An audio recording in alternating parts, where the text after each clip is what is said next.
You're listening to the We Are Libertarians Podcast Network. Find all of our shows at wearelibertarians.com. You're listening to the We Are Libertarians Network. Learn more at wearelibertarians.com. The Boss Hog of Liberty podcast is the latest hit on the We Are Libertarians Network. Each week, Jeremiah Morrill and Dakota Davis explore life in Henry County, Indiana. It's a show about our circle of friends, public officials, and our experiences. 80% observation, life, humor, and 20% politics. Boss Hog of Liberty is the day-to-day happenings of Henry County, Indiana, which is just like your community. Add us on iTunes and sample us today. Dear Leader would want you to. The Johnny Rocket Launchpad is Liberty. Each week we strive to bring you the best guests in talk radio. The Johnny Rocket Launchpad delivers weekly interviews of noteworthy politicians, experts, and activists. The Johnny Rocket Launchpad is bringing the party to the Libertarian Party and launching ideas in your direction. Check us out at JohnnyRocketLaunchpad.com. You can hear me, Kurt Nelson, and the beautiful Heather Nixon talk about the ideas of liberty, rock and roll. Hey guys, this is Roger Paxton, and if you're fed up with the government running every single aspect of your life, but you're not listening to the Lava Flow podcast yet, then what's wrong with you? Check us out at thelavaflow.com, or just go back to sucking up to the government. The Lava Flow podcast, striking the root every single episode. It's time to shake up your podcast feed, folks, by subscribing to Lions of Liberty, the only libertarian variety show out there. Spend Mondays with me, Mark Claire, as I feature in-depth interviews with great names in the libertarian community and fun roundtable discussions. Electric Liberty Land with me, Brian McWilliams, every Wednesday, your weekly dose of comedy, culture, and liberty. And Felony Fridays with me, John Odermatt, where I expose injustice in the broken criminal justice system. Find us on iTunes, Stitcher, and at lionsofliberty.com.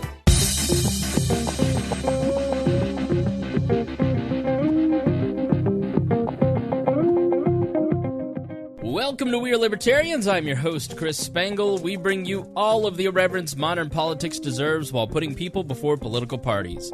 We examine current events from a libertarian perspective with the goal of leaving you better informed. Please be sure and rate and review us on iTunes, like us on Facebook, and subscribe on Patreon at wearelibertarians.com. In exchange for supporting our program, we give you all kinds of bonus content and free stuff. You would have heard a Jordan Peterson rant at the very beginning of the show by Creighton Harrington. I rolled tape before we started, so you get to hear the beginning and the end. You get to hear... I would say rant. Yeah, you were walking us through Dr. Jordan Peterson. It was a talk about. And, you're going to have to talk in that mic louder there, buddy. It was a talk about. And you get to hear it in without commercial, high definition, CD quality audio. Yes, my smooth pipes. What could you ask for better than that? This show is crowdsourced, so you can send us news with the hashtag WALNews or in our Facebook group and Discord channel. We're always taking your questions and comments via email at editor@wearelibertarians.com. Please be warned that this show is raw, unedited, and authentic, so the language is sometimes strong and offensive. Joining me today are the original co-hosts from the 30s, the 40s episodes, the first few. Creighton Harrington, you're first. How are you? Pretty good. Thank you for joining us. He's wearing a Public Enemy Fight the Power t-shirt and a Han Solo jacket. Well, I'm not wearing the jacket right now. Right. And Chris Gault, how are you? Oh, I'm a dreamer. We're all dreamers now, aren't we, Chris? Oh, yeah. You came in with a little pep in your step, didn't you? Oh, yeah. Your buddy Trump. Great week. Don't you feel inspired to be an American right now? I always feel inspired to be an American. I don't need a politician to do that for me. Man, but it feels good when one does it for you. All right, we'll get to that. We're going to talk. America. He's got a different. He's got a different idea for what the tone of the podcast should be. He's got like a late night. What's the smoking jacket? What's the ladies' man? Right. Yeah. Right? He does kind of have that ladies' man robe on. You look like get some Cavassier and put on an afro over here. Yeah, I wore shorts the last 2 weeks, but it is too cold today. Yeah. Sweatpants. I don't even sweatpants. Yeah, Gault, you strike me as a sweatpants. Hey, they go under the table. Nobody can see anyway. I'm wearing basketball shorts too. See? Yeah. I'm wearing my nice maroon shirt with my fresh, fashy haircut. You didn't leave the house at all today, did you? Oh, no, I went to work. Yeah, I had a very productive day. Very busy day. Very busy at work right now, which is not good for you guys, but good for work. So So good times. Thanks for joining us. If you didn't listen to the last week's episodes, got a lot of great feedback. I personally think that the previous episode, 262, was the best episode of We Are Libertarians ever. So thank you to my two co-hosts. That was definitely a great episode. Like a week ago today? A week ago today. Oh. Yep, the Jordan Peterson episode. I thought that was very good, and the one before that was good, too. We did a... I meant this is the hat trick, ain't it? 3 weeks in a row? Yeah. How long will you be in town? A week from today is the 7th, or the 8th, so I'll be here for that Okay, all right. Maybe we'll do next week? A four-way. Ooh. What's a four-way at Steak and Shake? Is that chili? What's it called when you get 4 strikes in a row? Certain death. All right, so that was not baseball. Yeah. No, in bowling. It took 262 episodes to do the best one ever. We're 1 minute in. We've already succeeded in not making this it's the greatest. This is not going to be the best episode ever. Well, you can't. We started off on a great foot last week because we started with Kermit the Frog singing in the pond. So we're not gonna be able to top that beginning. Our Patreon subscribers, you get a bonus feed, an RSS feed that has all the bonus content and all the shows unedited.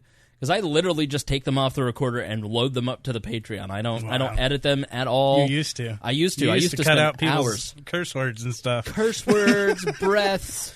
He would literally he'd look over at the timer and he'd just make a little note on the time because he had to do so much editing before he uploaded it. Sometimes it'd be like a week before the freaking episode got up. This show was so much more professional back then. We tried really hard. And I would mostly do it to make myself sound good because I hate my cadence, I hate my voice, I hate everything that comes out of my mouth. And I would go in and cut out and all that stuff. And I just don't anymore because that's not how people talk. That's not how I talk. That's not how you guys talk. And I want this to reflect friends sitting around a kitchen table, although who sits around a kitchen table? Friends sitting around a couch we are talking. Sitting around a kitchen table. Yeah, we are, but you're not supposed to tell. They're supposed to think on the YouTube that this is like a high-quality studio desk. It's a kitchen table that you got a cheap tablecloth from Party City for. Right. It's a high-quality tablecloth, I think. It is. I put some plastic, some PVC over it, so I wiped it down. He laminated it. Yeah, I wiped it down before you guys got here. I get it. With your body? It's dirty, but I get it. No, it was cat footprints. You guys are perverts. Yeah. All right. So, very good, guys. Let's jump into it. Let's do general impressions. Donald Trump gave his first State of the Union. This is the second time speaking in front of Congress. Last year he did an address to Congress. It wasn't an official State of the Union, but this was his first official State of the Union. And let's give initial impressions. Chris Gault, what did you think of Donald Trump's State of the Union address? So I'm a big believer in the parallel universe theory, right? Okay, explain. So I feel really, really bad for all those people in the other universe where Hillary Clinton's given her State of the Union. Because it would have been the least inspiring speech in history. And I think this was the most inspiring speech that I've lived through. Right. It was definitely Donald Trump's best speech, politically. I think it was Donald Trump's best moment politically ever. Mm-hmm. Absolutely. Yeah. He focused on things that are all American. In God we trust, standing for the flag, all these heroes that stand up for our country. It was just the most patriotic thing I've seen since before Obama, since like 9/11. I'm overflowing with patriotic mucus right now. Right, yeah. It was really good. I'm just full of patriotism So right that's now. my first thoughts. Libertarian and issues-wise wasn't that great. I mean, we did, 2.4 million new jobs, right? Yeah, but That's there was pretty also $3.1 trillion in new deficit spending that he wants to... Yeah, he's not good.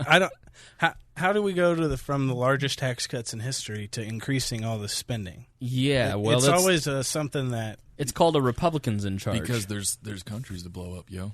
Right. Yeah, it's like the 7th largest tax cut in history. It's not actually the largest tax cut in history, but Donald Trump, again, thinks that if he says it out loud, that's the truth. Right. Didn't he say that he had the biggest viewership of any State of the Union? Which is not true either. Yeah. Like that, it would, even if there were 48 million people watched it, so that's still a significant amount of people. They watched it on TVs. That's not counting the streaming. I mean, think about yourself. I didn't watch it on TV. I did. Really? I work for Xfinity. I use X1. In voice remote, you can just say State of the Union. Did you? And it changed the channel for me. But did you watch it on cable? Yeah, if you're interested in that, you can go to Xfinity.com. Right. They're not paying me. They may be paying you. No, but yeah, I watched it on actual cable. I watched it on Fox News. A YouTube stream. Yeah, I think I watched it on the Fox News app. Okay. Because I think the app views actually started counting now. Dude, I think those Hulu, actually too. count now for Hulu. It's on Hulu. Yeah, it's on YouTube. It's on everything. Now, Creighton, where did you watch it at? I didn't watch it. Because, I mean, you've seen one, you've seen them all. You've never seen Trump's State of the Union. You've never seen anyone like Trump in office before. So what? No, it's not going to be the same. Nothing he does is the same. The nuances amongst these things don't excite me in the way they used to. Right. It's more or less the same thing. It's, one group's in office and they're talking up all the things they want to talk up, and the other guys don't clap, and the headlines come out, and they're trying to. It is the biggest display in partisan politics probably every year. Yeah, it is a bread and circus to some extent. Yeah. It's just a bread and circus for politicos. Right. It's basically the Super Bowl for nerds. Yeah. Right. Yeah. No, and I will watch the Super Bowl this week though. So I think that's my priority. But you used to be a nerd. I am still a nerd. No, clearly not. I just am. My nerd priorities have shifted to some extent. Did you hear him talk about Jordan Peterson before the show started? He's still a nerd. Yeah. No, I get what you're saying. It is always the same thing. The guy comes out, he says, "Mr. Speaker," which was the job that I wanted as a kid. That was my dream job as a little kid. I wanted to work for Bob and Tom, done, and be the guy that says, "Mr. Speaker, the President of the United States." And this guy, Skeletor, who did it this year, I could do it so much better. Yeah. No, but anyways, my point is, the guy comes out, he says that the president goes up there, he promises a bunch of stuff he's never going to do, he promises a bunch of things that he wants to fix, he talks about how America's great, or in Barack Obama's case, how America sucks. And then they all clap, and then everybody debates over it, and we forget about it in a week, and none of that stuff that they promised ever happens. No. It would be great if the State of the Union had a reputation for having bombshells. Right. Like, not like faux pas, but actual bombshells, where every year the president comes out, and that's where it's like sweeps week. He saves his best for the State of the Union, and that's where he's like, all right, this is what I've done, or I'm about to do, I'm about to sign it. Heck, he could sign it right there. Right. Like, he pulls out, this is the bill, this is the law, signed. It's in, like, if they did something like that at every State of the Union. That's what the Donald wanted him to do with the memo. I would watch it. They wanted him to walk up there and hold the memo out and read it aloud to the audience. Who? The Donald. That's what they said. Yeah, that's what they said. Right, but do. My point is that stuff doesn't happen. But you would have watched it if you did that. Maybe, yeah, I might have. But that's my point, is that the State of the Union is just this. It's just ceremony, right? And to me, it's meaningless ceremony. It's not like we even need a State of the Union to know how the union's doing. No, it's reflection on the progress of the year. You go through what your roadmap for the next year. Like it's pretty much the most public display of what you're going to do and what you're committing to doing as president. It really it's not even the next year; it's the next 6 days with the news cycle the way it is. True. No, I think it was important for Donald Trump because I think people wanted to see him unfiltered without the media filter on it. And the media couldn't have fallen apart worse after this. They were beside themselves because he didn't do anything outrageous or crazy, so now we're going to have to actually cover anything that he does that is political but not a sideshow. They had to talk about his policies and cover him as though he were a normal president. And I thought it was a good speech. I thought that he was a definite shift from Barack Obama. Now, it's been 2 years since we've heard Barack Obama give a State of the Union. But if you remember Barack Obama's State of the Unions, it was kind of lecturing. Mm-hmm. Barack Obama would get up there and he'd talk about, we made progress. This was difficult, but this is what I'm going to do to fix it. Right. And this is what we still have far to go, and we have not grown in these areas. You know, there's always a tone of scolding, and America doesn't like scolds. And Donald Trump, I don't know that for me, I was definitely not as jingoistic about it as Gault was. I'm not as much of a jingoistic person. I love my country. I don't love my government. I don't really give a crap. I could care less about the pledge. I stand for the national anthem because... The pledge was written by a commie. Listen, the Star Spangled Banner is named after me, so I got to honor it when they play my song. But no, he tried very hard to give a nod to the patriotic crowd and all that stuff, and that's his base, and it's fine. Because he's got that's one of his dramatis personae, right? Is to be the flag incarnate, yes, more or less. Yes, the flag incarnate is a good way to put it. And most libertarians, you'll see libertarians who outright hate any kind of nationalism. And nationalism and patriotism are two different things. Nationalism is a philosophical bent towards policies that keep the nation focused inward and favor isolationism, where patriotism is more pride around your nation. But the reason that a lot of libertarians don't like patriotism as a concept is because it leads people to bad consequences like the Iraq War. If you were alive during 2002, 2003, 2004, you remember how unpatriotic it was to speak out against the war. And we shouldn't use emotionally manipulative tactics like that when we're trying to debate policies that put our country and our soldiers in grave danger. And my own relationship with patriotism is that I am proud to be an American, and I'm glad that I am American, because the ideals of America and the foundation of this country are fundamentally libertarian. Individualism, limited government, free markets, the virtue of production, the peace. Declaration of Independence is just a libertarian document. Yeah. And it was just basically repurposed from George Mason, who basically repurposed it from John Locke. I mean, it's like all of these things that are fundamentally American values are more or less libertarian values. I mean, you know, I think that's why, to some extent, there has been more of an allegiance amongst libertarians and conservatives throughout the 20th century than there has between libertarians and the left. And I know there's plenty out there that are shaking their hand at their radio right now for me saying that, because there's a history of the libertarians with the left. But like, let's be honest, like, we're a right-leaning philosophy, and we're just right-leaning on the issues that tend to be but like when it comes, you may come from the left, but once you're in the libertarian movement, I mean, when you start economics, fundamentally the economics that we believe in are much more right than they are to left. But the reason that we're different from conservatives is because of, I think this is in the 20th century it's happened more than anything, because of things like association with the nation state more than the individual. Like, libertarians fundamentally think of the individual as supreme, and once you get into a patriotism, I guess, bout, the danger is that you hide underneath this. You use patriotism as a blanket to protect you from having to deal with hard issues. You don't have to question the Iraq War, or you don't have to question something that's happening domestically. Like right now, the big one about patriotism is whether or not you stand or kneel for the anthem at football games. Like, you know, you can ignore the point the person's trying to make who's protesting the national anthem because it's unpatriotic.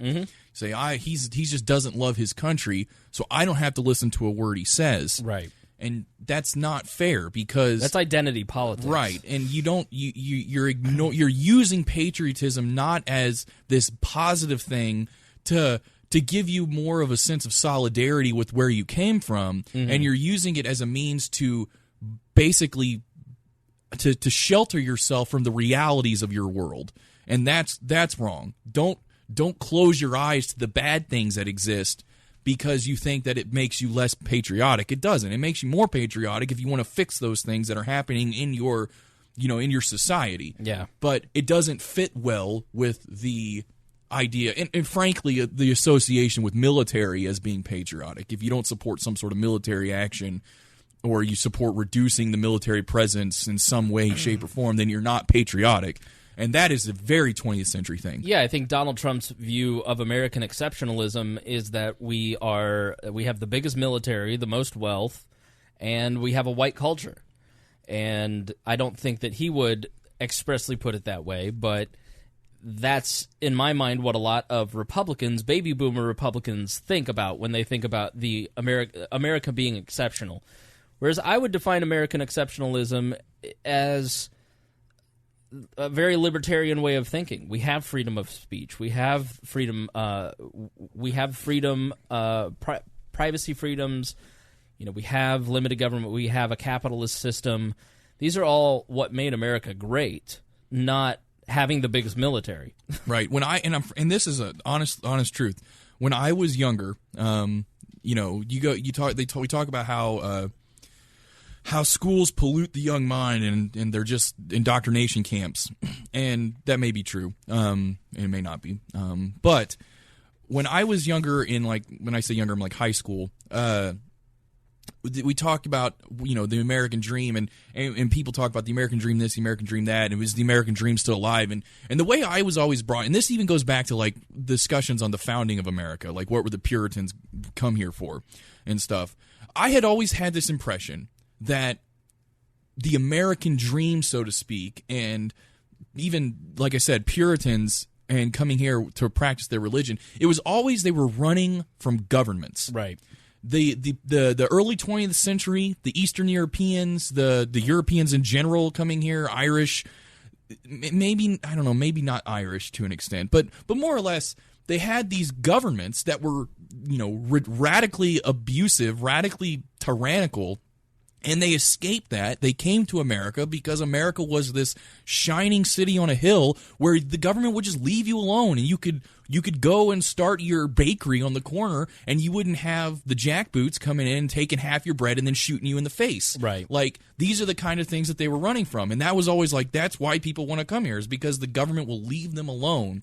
And it turned recently, like, it seems like we've tried to rewrite that, and now the American dream was that you came here with the expectation of success, and you came here, the culture. You came here with this expectation that you were going to get into this culture that was specifically American, and it was, and frankly, it's never been that. It's always been an amalgamation of tons of different worldviews and cultures and stuff, and that's partly why America is great. Is because you turn any random corner in Indianapolis, in any city, and you go to one state and go to another state, you've entered different worlds, fundamentally different worlds. But they're all they're united in the sense that they're different. And if you come at all of this American exceptionalism as this like top down sort of like nostalgic view of the past, then it leads to problems because it's never been that way. You know, the good old days were never the good old days, and it doesn't give you any foundation upon which you can build the future because it's built on a lie fundamentally. The American dream was a gamble. The dream was that you could succeed, not that you would succeed. And I think that the left in the country has taken the American dream and said everybody is going to end up successful according to the way we define success, which is government programs. Materialism. The American dream was that you could be part of the middle class. Right. Where that's not really what it was. Yeah. But that's how they interpret it. You could be part of the middle class. You could retire. Right. Or something. And it's like a very materialistic way of looking at things. Not to be surprised if we're talking about leftism. Mm-hmm. But I don't know. I think I'm different than you guys. In what way? I think I'm very patriotic. Sure. I'm an Eagle Scout. If I was in a uniform, I would always salute the flag. I'd always stand for the anthem, things like that. The whole NFL thing always rubbed me wrong.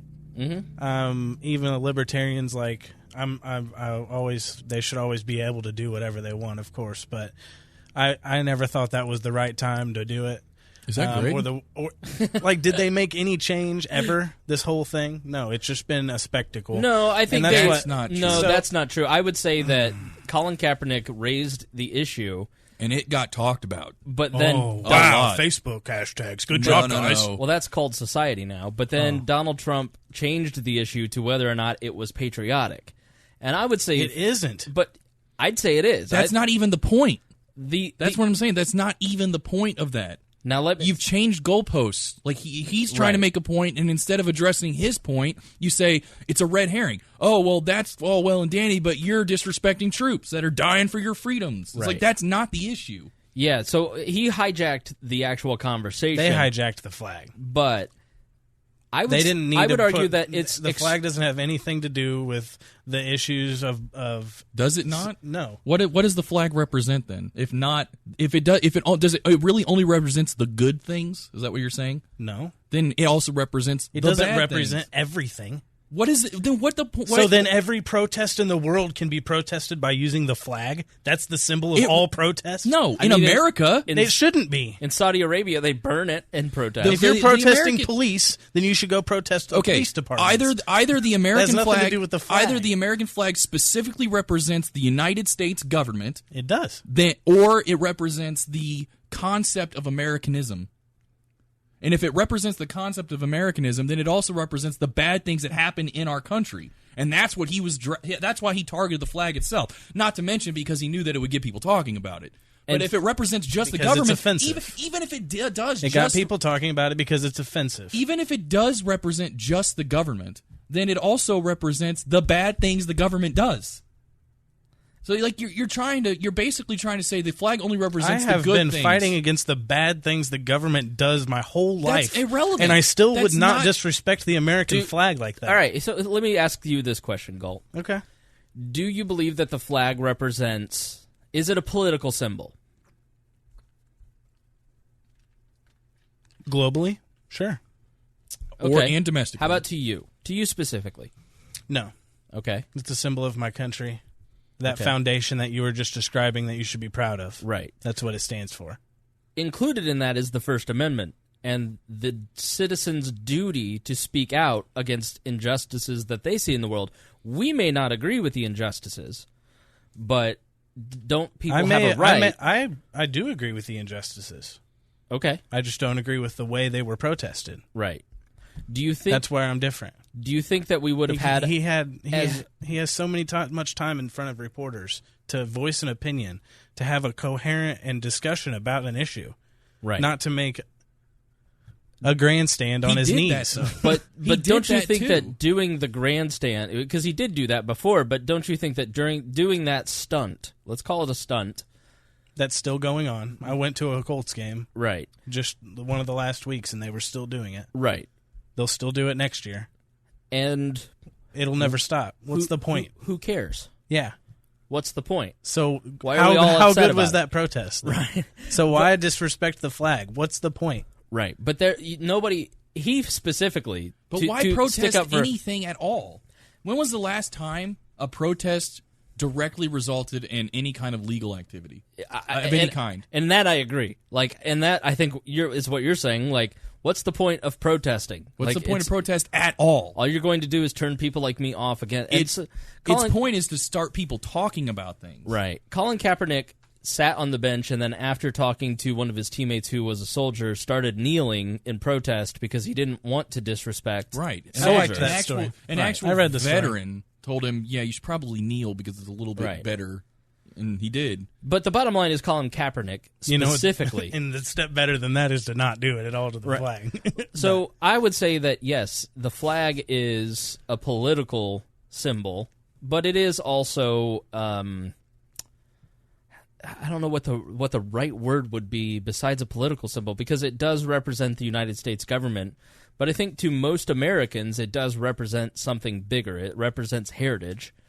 It's an avatar, more or less. I personally don't see it as being higher than the actions that it's supposed to represent. Mm-hmm. So I think a lot of people look at this as, if you protest the flag, well, you're protesting the very fundamental rights you have underneath that flag. Right. Like, you protest the American flag, then you're protesting your right to free speech. And all this. You're protesting that you don't want to follow the form of government that you have. But that's not what they're doing, and I don't think. And I think frankly, I think that you have to be very dense to think that that's what they're trying to say. You have to place upon them a motivation like that. The flag stands for that foundation that we've been discussing. But by protesting that foundation, you're protesting the foundation of the libertarian principles that we agree with. You're not, though. because that's not what you're that's saying. Not the flag can stand for any individual reason that you want it to, because it's an issue in American politics. If we're not going to be, you can get a flag to represent anything you want if enough people agree on it. That's the point of a symbol. We have a Kekistani flag up there. I mean, that's enough internet trolls agreed that their nation was the Kekistani nation, and they created a Kekistani flag. But if you're going to sit there and try and say, you're trying to place a motivation upon them that is, again, different than what they're actually trying to say. You're not addressing the actual points that they're trying to make because you disagree with the vehicle, and that's fine. You can disagree with the vehicle, but you still are supposed to at least address what they're trying to say. And that's the whole thing, is everyone who disagrees with their point fundamentally has shifted the conversation. The people who do agree with their point say, look, I am fully aware that I have all of these rights under the United States government. I fully support the Bill of Rights and my fundamental rights as an individual, and I am proud that there are people out there who are willing to fight the enemies that want to tackle our system of government. They can literally come out and say that in words, but and I then their won't actions show it. Actions speak louder than words. But their actions exist outside of football games. I'm not just talking about Colin Kaepernick. I'm talking about all of the individual millions of Americans that actually stand for. Are you going to sit there and tell me that all of the black Americans who support the guy taking a knee are bad Americans at the same time? Man, I wish I was Jordan Peterson. Because you just want to punch him. You just vastly generalized an entire argument, just like that lady that we went through last week. That is not what I did. I'm asking you a question. If somebody who agrees with Colin Kaepernick taking a knee as a sign of protest because they agree with his fundamental point of, which he has said explicitly, is racial injustice in America, if you agree with his point, then you, by your logic, are at the same time fundamentally disrespecting the very form of government that has given them their rights as individuals in our society. And you're saying actions speak louder than words. But are you there? But that is implying, if you say that is implying that those individuals who agree with him are bad Americans. No, it's not. Yes, it does, because their actions as Americans are probably very good. They probably go to work. They contribute to society. They go to church. They do all of these things that good Americans do, but they agree with Colin Kaepernick on one protesting point, and therefore their actions suddenly that action suddenly speaks louder than all of the actions they do in their lives. People are more complicated than one protest. But that protest brought an issue out into the world for people to see. It wasn't just America. It was out into the world, and people talked about it. And that was his whole point. And you're going to try and say that was fundamentally disrespectful, therefore let's ignore the point. I didn't say that. That's what you are implicitly saying. That's what, do you hear how he sounds? That's my whole point. I did not say that. Let me defend Gault here and say that is what Donald Trump is saying. I don't know that Gault is saying I'm saying I agree with their issue. I'm uncomfortable with the this way display, they're doing it. But Donald Trump has explicitly made it about you're disrespecting the flag. Because I come at this and I agree with their issue. Okay? So how do I show them when they're kneeling for the flag that I am on their side? When I'm patriotic, and I've always will stand for the flag, and I will always do that. How do I show my support? I can't. Yes, you can. It is a bad protest. I think bad protest. But I think if you're under your scenario, if that were the only way to protest, but you come on this podcast, you contribute to this network. I find my own other ways. Exactly right. But the regular person doesn't. Was the only way to support the regular person? That's the only way to protest this issue now. Was the only way to support civil rights in the '60s to go march on Washington? Was that the only way to show your support for civil rights? But I think you two are kind of making each other's arguments now. So let's move on to let's move on. I think I think that gave people a lot of food for thought, because fundamentally that's what nationalism is. And nationalism and patriotism, again, two different things, and I think you can be patriotic and not be nationalistic. I consider myself patriotic. I do love America, and I like the symbols of America because I like the good things about America. But I fundamentally take exception with the bad parts of America, and that's why I love the First Amendment. And I'm an aggressive free speech advocate. So even if I find a particular action like him kneeling during the flag to be, let's say, offensive existed, let's say I'm offended by it, I would not want to advocate for that right to be taken away. Never. I'm not saying that at all. Not even just in the legal realm. I'm talking about team owners. Yeah, like his job. No. He shouldn't be punished. But I do understand that the free market will, like, he was talked about to come here to Indianapolis, and he would have been a better quarterback than the one that the Colts had this year. And there was a revolt in the fan base. Jacoby Brissett ain't too bad. He wasn't bad. Even already in high school, I was already a libertarian. Right. And I remember senior year when I had other friends that had already pulled over or were already there. And I remember multiple of them wouldn't even, like, Pledge of Allegiance or anything, wouldn't put their hand on it, wouldn't stand up for it. And I mean, that's fine. I've never said that they shouldn't be able to do that. Yeah, absolutely. That's not the issue. I think every American built into the ideals that those symbols advocate for should have the right to abstain from them. You have the right to not abstain. And I think a lot of libertarians see patriotism and the flag and other symbols of patriotism as a gateway drug. It's a gateway drug to statism. And if you get on that slippery slope, Trumpism. if you say the pledge once, then the next thing you know, you're going to be wanting a war. And it's like, okay, well, you guys need to chill, because that isn't necessarily the case. But I think the Barack Obama view of America was that America is great as France is great as other nations are equal, whereas Donald Trump is much more of that unashamed pro-America. It was a much more optimistic speech than what we had over the past 8 years. So good. It was more optimistic than George W. Bush's speeches later in his presidency. Yeah. It was.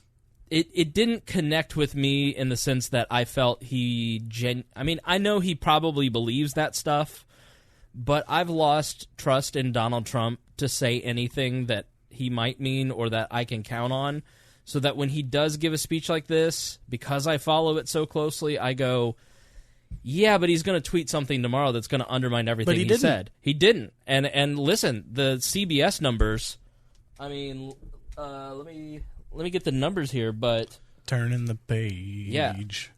Let's see. I don't know where it went.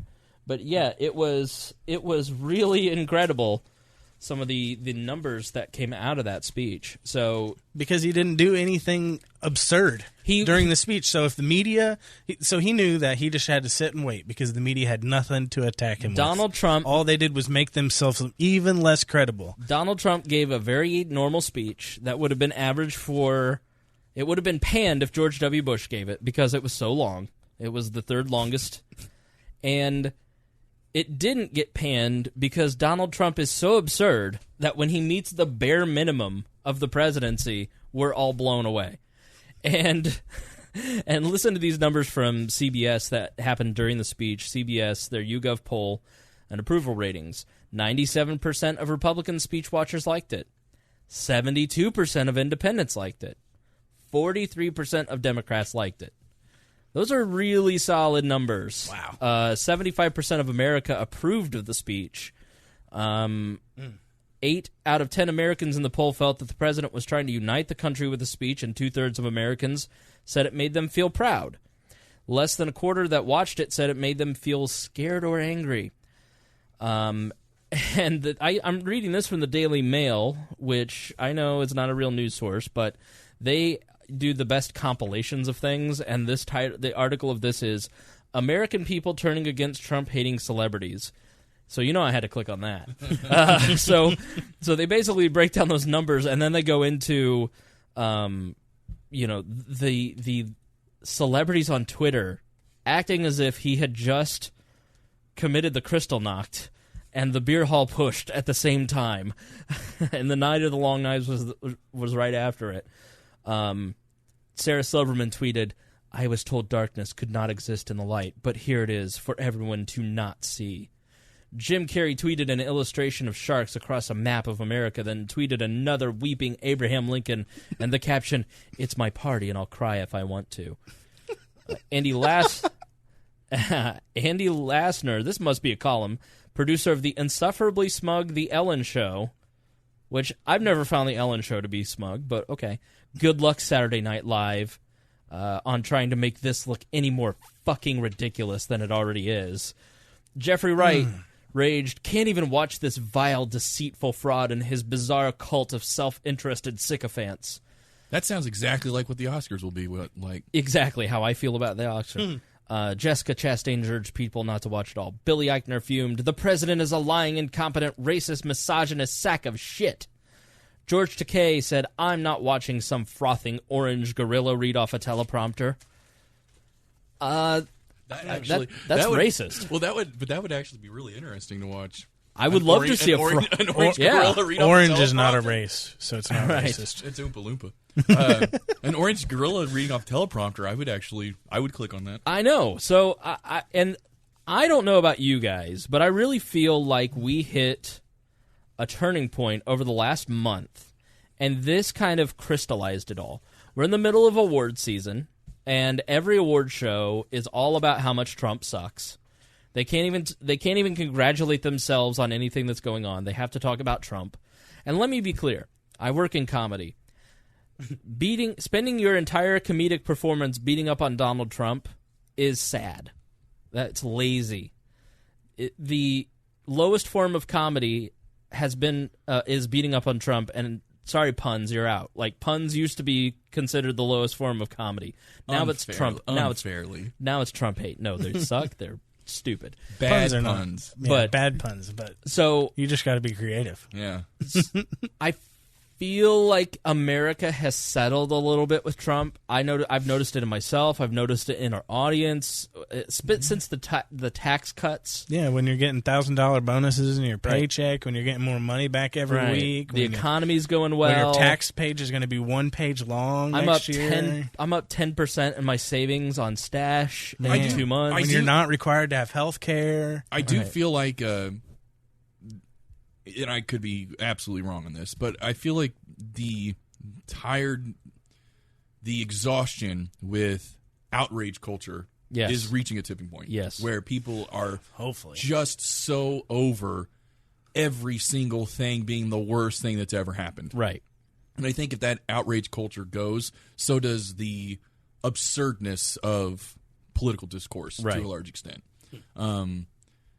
I mean, I could be 100% wrong, but I feel like that's starting to happen, and it'll probably be really bad, or not really bad. It'll probably happen a lot more or faster, or both. If whenever there's like an exodus from like Facebook and stuff, which I think is starting to happen. Yeah, so it's like as people. Because we're not going to Google Plus, Gault. Fuck off. Because that's the I'm thing. waiting. Like, how do they get you? How do they get your attention? They try and piss you off. Like one person says one dumb thing, and it hits. Whether it's campus reform or if it's the Huffington Post, somebody says something dumb. They write it as a headline. It gets you all mad. You argue in the comments for 10 minutes, and you realize you're wasting your time, and you go on about your life. And I think, that's... Sorry, but Logan says, puns about communism aren't funny unless everybody gets them. That's that's not... No, that was funny. No. That made me laugh. That's an old joke. Sorry to interrupt you, Creighton, but that's funny. I don't care who you are. That's also a No, joke. I think that the tax cuts and then the Democrats' reaction going, it's going to kill people and everything's going to kill you and everything is hyperbolic. Pushing Granny off a cliff. I'll never forget that Granny one. off a cliff. And then you get into award season and you see all these rich people who are not connecting to our lives in any way, shape, or form going, Abraham Lincoln's crying. When most of America, 75% of America watched that speech and liked it, when I am one of the fiercest critics of Donald Trump and somebody who doesn't like him and didn't vote for him and won't vote for him again, and I watched it and went, all right, not bad. I would give it a 75%. I'd give it a nice solid C. I mean, it was a very good speech in the way that he used the stories, I think, better than you always see. Look at little Bobby Brown up in the rafters, and he's got terminal butt cancer, and that's why we need to pass cancer reform. Trump's delivery is just perfect. Trump, you said with such a gloat. No, they was tear jerking. He used the speeches. He told the story better than any president. Mm-hmm. I never saw Reagan's speeches, but everybody that I heard said best since Reagan, and I would agree. In that, when Barack Obama did it, it seemed like he was taking advantage of them. When George Bush did it, it was kind of like, eh. But when Trump did it, you went, damn. Especially the South Korean, or the North Korean defector. When he raised up those crutches, I think that was such a powerful moment of human freedom. Oh, and the two families with the daughters. Yeah, and I think that North Korean moment was a moment when Donald Trump was saying to all of his critics in the chamber and watching, see, this is what an actual tyrant looks like, and I'm not a tyrant. But I thought he used the speeches, the stories very well, and he used the right stories that led into policy announcements, a lot of which I didn't like, but he used them effectively nonetheless. So, he didn't drool. He didn't stand up there and drool like the Kennedy guy. But that's kind of what we all expected. So, but it wouldn't be a great Donald Trump speech without a few little good jabs. And instead of the whole thing being jabs like it normally is, he smoothed it in there like a real politician. It was beautiful. Yeah, there wasn't anything in that speech that was personal or anything. Yeah, it was very well written. It was very and very, we're in this together. If you read the speech, I read the speech, it's very well written. Whoever wrote it did very well. But then once you you see what Americans see with their eyes, and we've said this about Donald Trump on the program. You look at with your eyes with what's going on. Like you can trust what is happening with your own eyes instead of relying on other people. What's my gut? Like rely on my gut. I'm relying on my gut instead of what does the left think? What does the right think? Yeah, don't you do that sometimes when you watch one of these and then you go on to the news and you're like, wow, they don't think anything like I thought exactly when I watched that. Let me give you 16 reactions. This is from, I don't know what site. I think this was from the Daily Signal, which is a conservative-leaning site. In 16 reactions, how the left responded to Trump's first State of the Union. The first one that everybody was talking about was Joy Reid, a host at MSNBC. And she writes, on Twitter, church, family, police, military, the national anthem, Trump trying to call on all the tropes of the 1950s-era nationalism. The goal of this speech appears to be force the normalization of Trump on the terms of a bygone era and his supporters are nostalgic for. So, in her America, church, family, police, military, the national anthem, these are bad things. You couldn't be more out of touch with most of America. Stop living in the MSNBC bubble.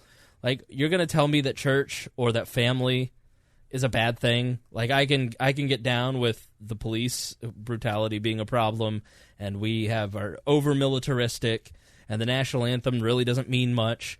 But, like, church and family are so fundamental to what most people, even the black community in this country that vote 99% of the time with Democrats, like, what are you talking about, Joy Reid?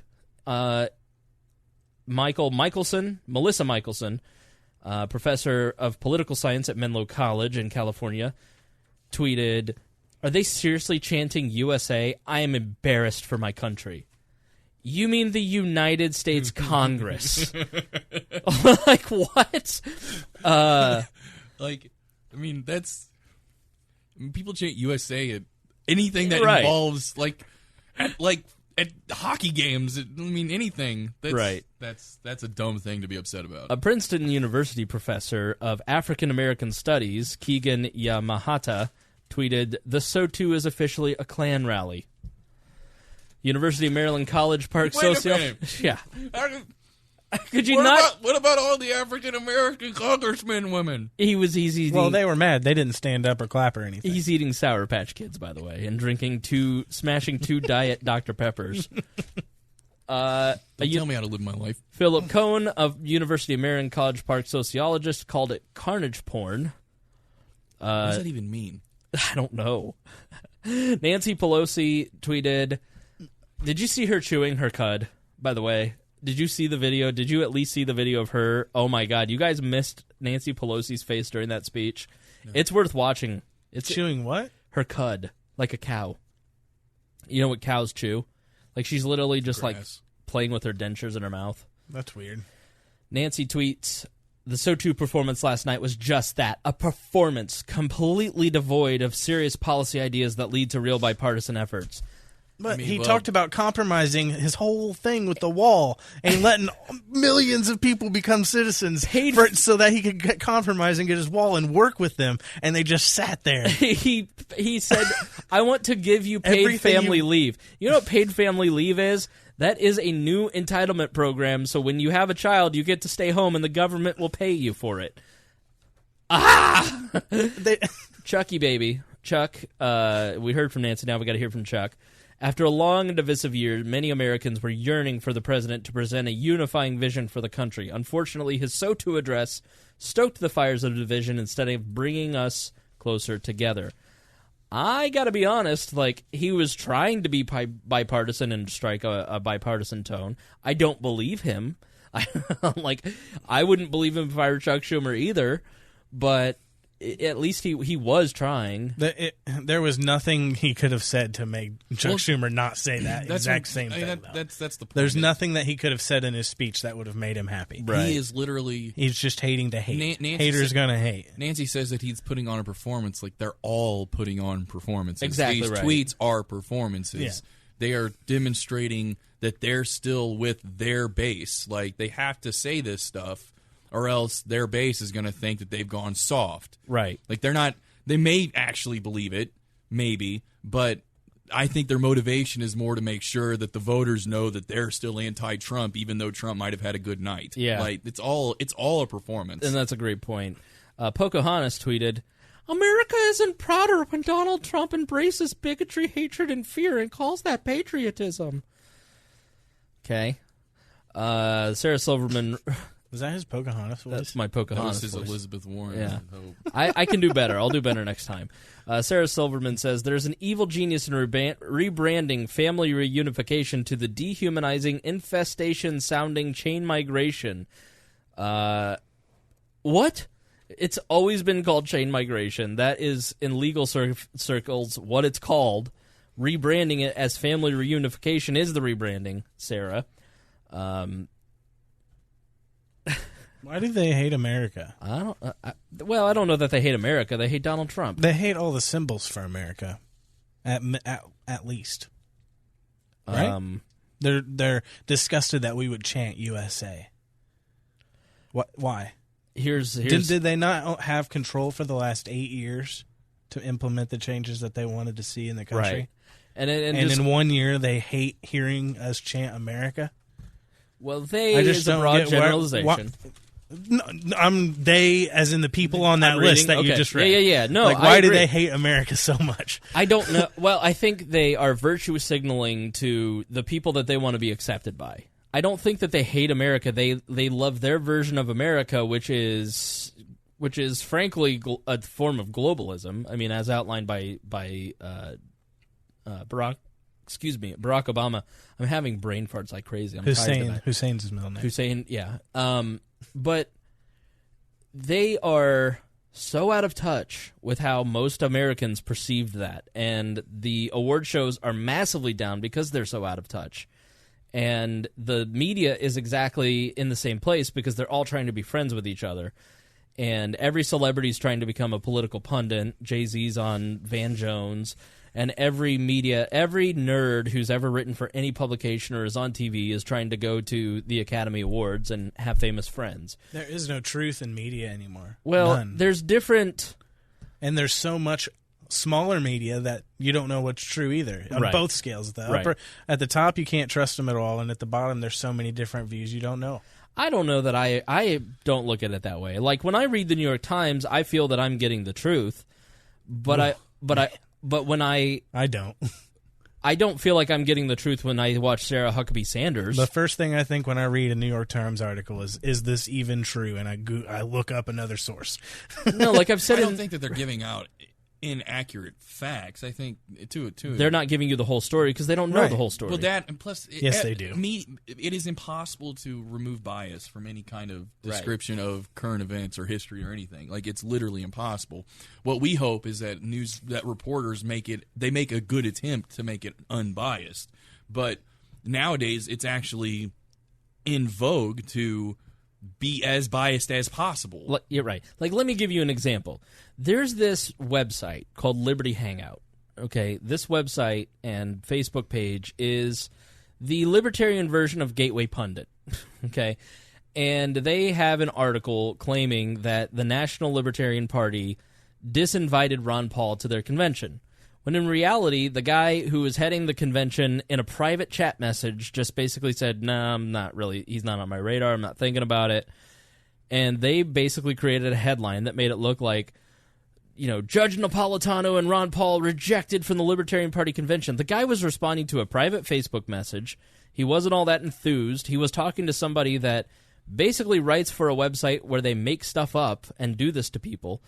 It wasn't from the stage. It wasn't from Nick Sarwark. It wasn't from any kind of official position. And Ron Paul, they don't have the $30,000 that Ron Paul would have charged him in the first place. So, and and that's fake news, right? That continues that same narrative that libertarians are all infighting, exactly, and it keeps pushing that same thing forward. And it's being pushed by the Mises Caucus, who obviously loves Ron Paul and Lou Rockwell. And they have a candidate that is running against Nick Sarwark, and they're trying to make their candidate look like the purest white knight coming in to save the party.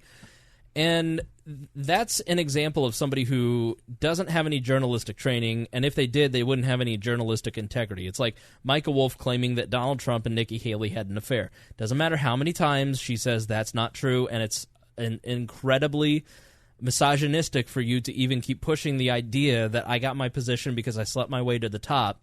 And where are all the feminists out there defending Nikki Haley from this guy?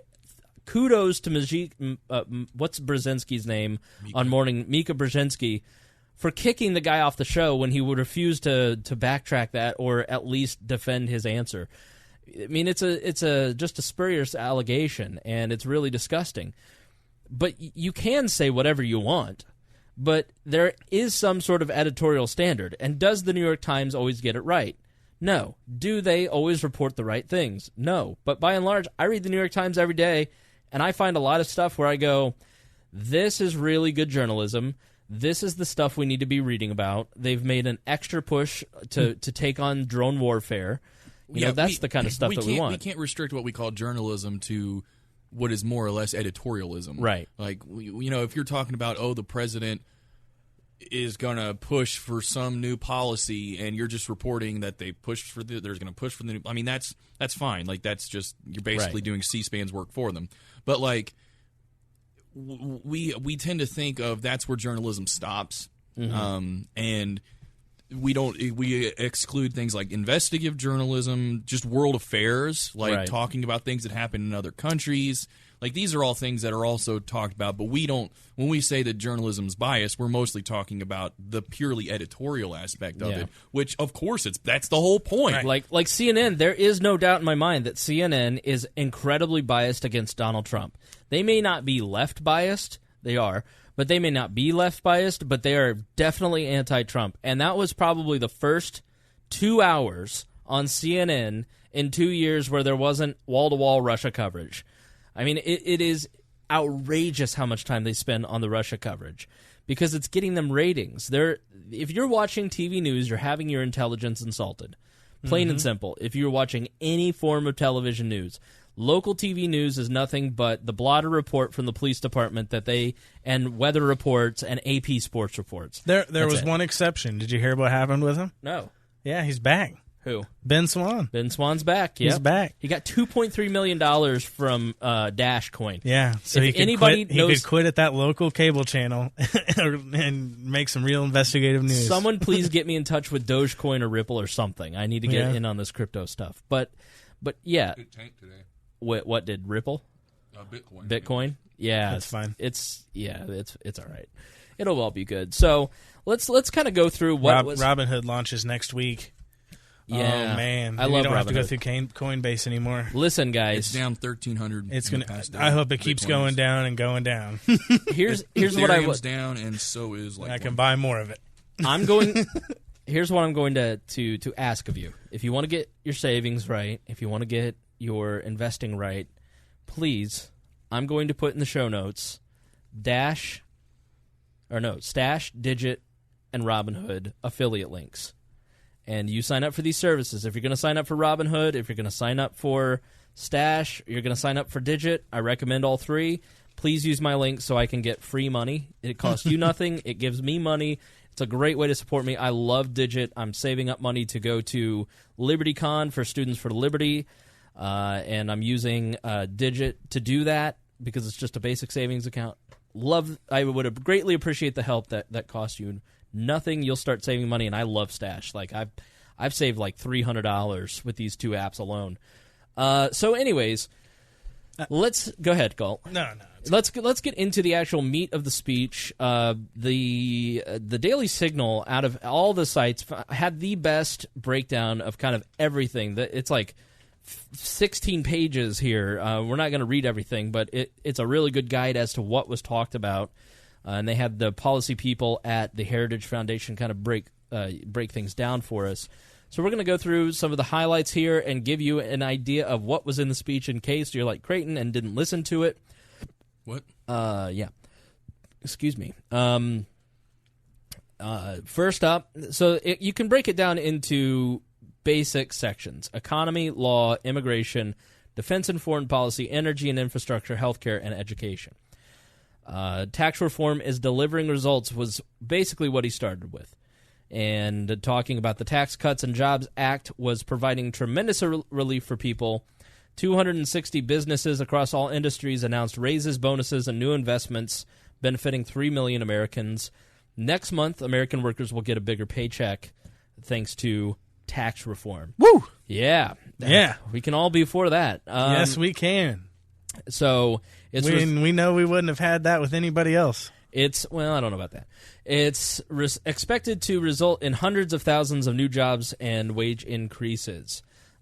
These expire in 2026, these individual and business tax cuts.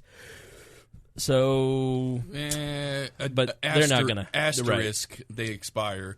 It's a great time to be alive. They're not going to expire. It's like the Patriot Act is sunset. Yeah. Okay, we'll be 85. The Patriot Act did sunset, and then it was just replaced by something else. That's what he's saying. Yeah. They're going to extend them, or they're going to just get enough people in the Senate to override that Senate That's rule. the one thing I'm liking about how Trump does this stuff, though. He is following the Constitution. He's not just passing everything with executive orders like Obama did. Mm-hmm. Obama did most of his immigration reform through executive orders. Trump says, I'm going to Congress. This is how it's supposed to be done. This is who I'm going to. And he defers to Congress for all these things. It helps when you have a Republican House and a Republican Senate. We'll see how that works out in about 9 months. Obama also went to Congress in his first year in office. Yeah, it was very good for a year. So most Americans will receive a tax cut. He talked about the Joneses. They have 3 kids and a mortgage. As a sales rep and part-time nurse, they currently earn $75,000 a year. Under the new bill, they will keep an extra $2,000 of their money. I don't remember where I was watching this. I think it was Reason, but it might have been a different news outlet. They went to all of these various groups of various economic strata and asked. They had an accountant basically go over all of their stuff and see what they would get under the new tax reform, and every one of them had to pay less. Yeah, all of even the $100K per married couple. They make like $200K, and then the one that made like millions, like all of them. The poor guy, the middle class, the upper middle class, all of them, they all had to pay less. And a lot of them were like, wow, I was under the impression that I was going to have to pay more here, and all this stuff. I'm relatively wealthy. Because they listen to the media. Yeah. Right. And it's like every single one of them. And I think that's why this was a big win for Trump and the best night of his presidency, because it was him unfiltered. People were hearing him. He had great showmanship. Well, he's always unfiltered. And he was relishing being clapped by the people that he wants to so desperately like him. I mean, he wants those people to love him so badly. It's great seeing him unfiltered, because just like that Peterson video and how they kept cutting it to make it fit their narrative, and how they use her summaries of what he answered to make it the summary videos look like that. Right. They can't do that to his speech when you listen to the whole thing. Yeah. But you catch that stuff later, and people have different opinions of it later. That should be some research that somebody does. Initial reactions, and then like week later, or like a day or two later reactions of people just reading it from the news. And I bet that's completely different, like on a whole scale. Thank you for extending. I was yawning, Gault. Good job. I waved that. I was like, go, I'm yawning. I'm just tired this week. I didn't have much of a weekend. So, all right. Tom Wong is a teacher, earns $50,000. About 10% of that goes to taxes. Under the new bill, he will expect $1,100 in savings. More than 80% of Americans receive a tax cut.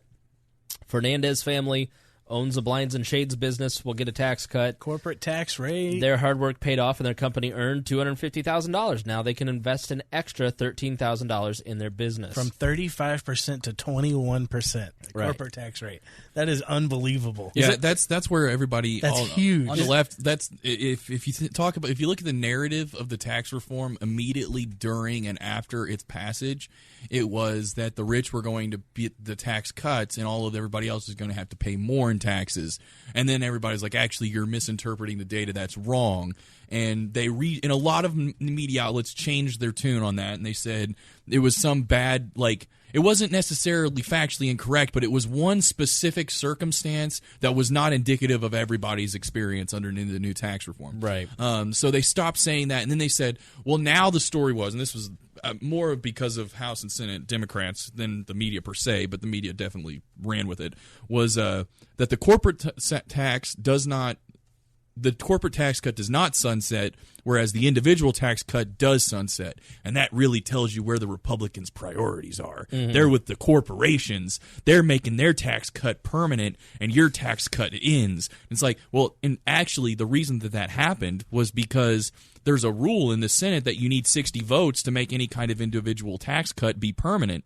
So what they did was they didn't get enough Democrats to support the tax cuts that would have made those individual tax cuts permanent, and only the corporate tax cut had the requisite votes, or the Senate rule was not built around that. Because it had Democrat support. Well, I don't know if the rule applied to corporate tax cuts like the individual tax cuts, so that might have been the difference. But regardless, the reason that it wasn't permanent was not because of some sort of right-wing conspiracy to bring individuals under the thumb of corporations more. It was actually because the Democrats were just so opposed to any kind of tax reform that they didn't support it at the level that was necessary to bypass this Senate rule, which is just a Senate rule that was passed parliamentary procedure at some point in the past, and it's still on the books. It's just the Senate rule. So it was a Senate rule that made this happen. That means that the only reason was because not enough Democrats supported it. So, right. But that's still the narrative. And right. But it's really telling, though. I mean, and frankly, it's very. It's really easy to create those false narratives. Yeah. But the corporate tax rate, to its credit, is a double tax. Right. Right. You know, like we all talk about, you know, how everything. Well, I mean, technically everything's an income tax. Eventually, you get your income taxed. Yeah.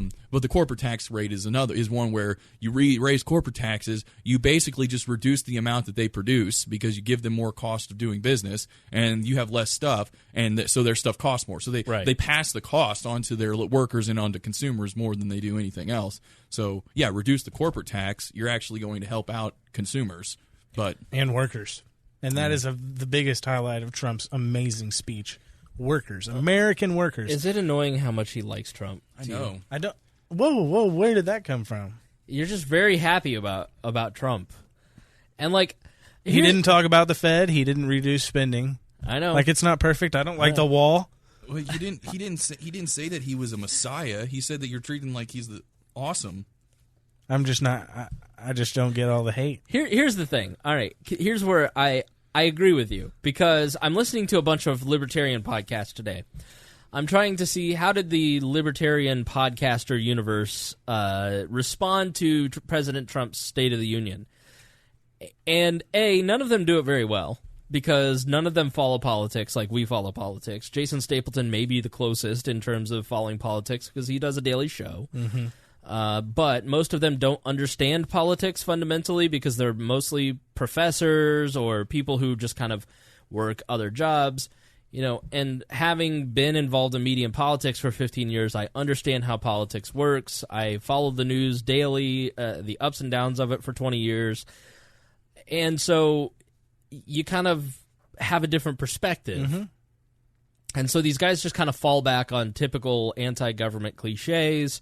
And you just go, this is just really boring and really disappointing. And here's the thing about the State of the Union. Yeah, it is monarchical BS, and it is kind of a waste of time, and it is silly, but this is when people who are normies dip their toe in the water. They think, oh, it's like the church and Easter crowd for Sunday. Like the Christians that go on Christmas Eve and Easter. This is when normies who are kind of involved in politics and reading the news, and they go, I should probably spend 5 minutes of my day reading the news. This is when they watch the State of the Union, and then they go, you know what, I wonder what libertarians think of this. And then they tune in and they get, well, he shouldn't have done a speech because there should be no government. I don't know if any normies are saying that. My point is I wonder if any libertarians think about this. Right. But they're probably like, oh, that was nice. Yeah. This is us as on. Gary Johnson doesn't even know what a State of the Union is. Right. So you forgot me there. But it is one of those things where, like, they kind of, it's an opportunity for you to apply libertarian principles or at least explain politics to people, and you're kind of failing, and it's a real missed opportunity. And it like the people who I just hate the State of the Union. I hate that this is ridiculous. I hate Donald Trump. I guess I kind of like this tax cut thing though. And you listen to a lot of these libertarian podcasts that are like, I know I'm supposed to hate Donald Trump, and I know I'm supposed to not like Republicans or Democrats, but I kind of like that 21 million people don't have to hire an attorney next year to fill out their taxes. They're like, there's like this begrudging acknowledgement that there are some things that are going on that are good, and I don't get it. Like, because it's been 1 year. A Democrat. That's why I'm kind of hopeful about it. It's been 1 year. This is the most progress I've ever seen in 1 year out of Washington. Like, you can like some things about Donald Trump's policies. There are things about Barack Obama's. I think I complimented Barack Obama once on the show. And the things we don't like about him right now. Okay, right. I hear you. But we'll get to some spending and the wall and stuff. It's like. Or the Federal Reserve, North Korea, stuff like that. Later in the speech, he has at least 3 more years to deal with some of those issues. Right. In 2 years, if he brings up the Fed, you going to listen to that speech? Maybe, but I don't think he will. No.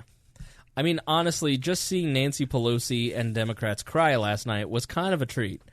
Well, you can't take down the secret powers of the Fed without first taking down the secret powers of the intelligence community, and that is exactly what he's doing right now. We'll get to the memo at the end of this, but yeah, so he's going to simplify the tax code so less people have to hire accountants. No individual tax mandate tax. So basically, the Obamacare individual mandate's gone. Exactly right. You aren't forced to buy. He basically called it a tax. He used the John Roberts test and basically said.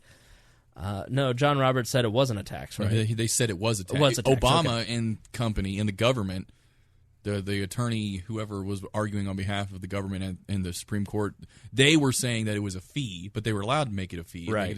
And John Roberts said, well, no, it's a tax, and that's how we're going to save it. Right. Like they basically completely rewrote the law just so that it wouldn't go away. Right.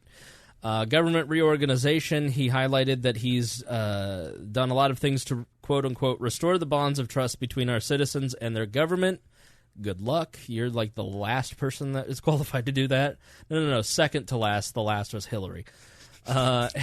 So Heritage responded to the president's executive order to reorganize the federal government by producing 2 comprehensive reports that would be probably worth your time. Things like cross-cutting government reforms, making federal compensation more competitive with private sector, and reducing red tape, and more than 100 individual proposals to cut waste, duplication, inefficiencies, and unnecessary federal functions. I do not want federal compensation to be more competitive with private. It just leads to monopolies. And I apologize, I'm having such a hard time talking tonight. I love that that's been a focus of Trump's administration, though. Cutting back those roadblocks for businesses, big and small, so that they can operate more efficiently, save money, pass that on to consumers and employees. I will give him credit. It's really, for the really good, and he's really. It's real action too. It's like that he sent people out to these businesses to meet with them. You saw even I think it was yesterday when he was on the news talking with some of them. But he's been doing this for a while with lots of businesses, right? A lot. He's like, tell me, list the things out that are in your way with the government. Like, tell me the things, and then he'll come back. He comes back to him with a plan, and like, these are the things that we can probably help with. Yeah, and there's real action there, and it's just there's lots of businesses I've been reading about where they've never seen action from an administration like this before. Where usually they'll talk to him or tell him things, but they'll never take the follow up and actually do it. With Barack Obama, there was always an uncertainty of what the government might do because he might place a regulation on you. Yeah, and that was his way to address all of these societal ills. Yeah, punish it. Make another bureaucrat give another bureaucrat some power. And frankly, I will say, if there's one thing I can say that I have 100% all of this no shame support for Trump on, it's the federal regulation thing. Yeah. Like, he has done a lot to get rid of to bring down the register, and that's really good, because outside of the fact that a lot of times regulations are in and of themselves cronyist, which a lot of people on the left don't like to admit, but regulations are not written by politicians; they're written by lawyers, by a lot of times by the actual lobbyists that are lobbying for them, for big businesses to keep small competitors out of the marketplace, and that's a big reason for a lot of regulations. So even if you ignore that aspect of it and say, we'll just look at just the burden of following them, just dumb stuff that maybe one thing went wrong one time 30 years ago. They passed a regulation to prevent that from ever happening again, and it never actually would have happened again regardless. And now, but you still have all this red tape you have to follow that's expensive. So, I mean, it makes business harder to do. You have to hire a lawyer just so you know if you've broken a law or not. Right. And it gets rid of, frankly, anti-competitive, anti-free market aspects of the regulations, the motivation for them. Again, the cronyist aspect. It's absolutely a step in the right direction. This next part is, there's two different philosophies. There's the Barack Obama philosophy, the Democratic philosophy of the government is basically good, and it's filled with hardworking people, and it's filled with a lot of things that are taken care of. Barack Obama wanted to protect bureaucracy from the evil forces of the Republicans.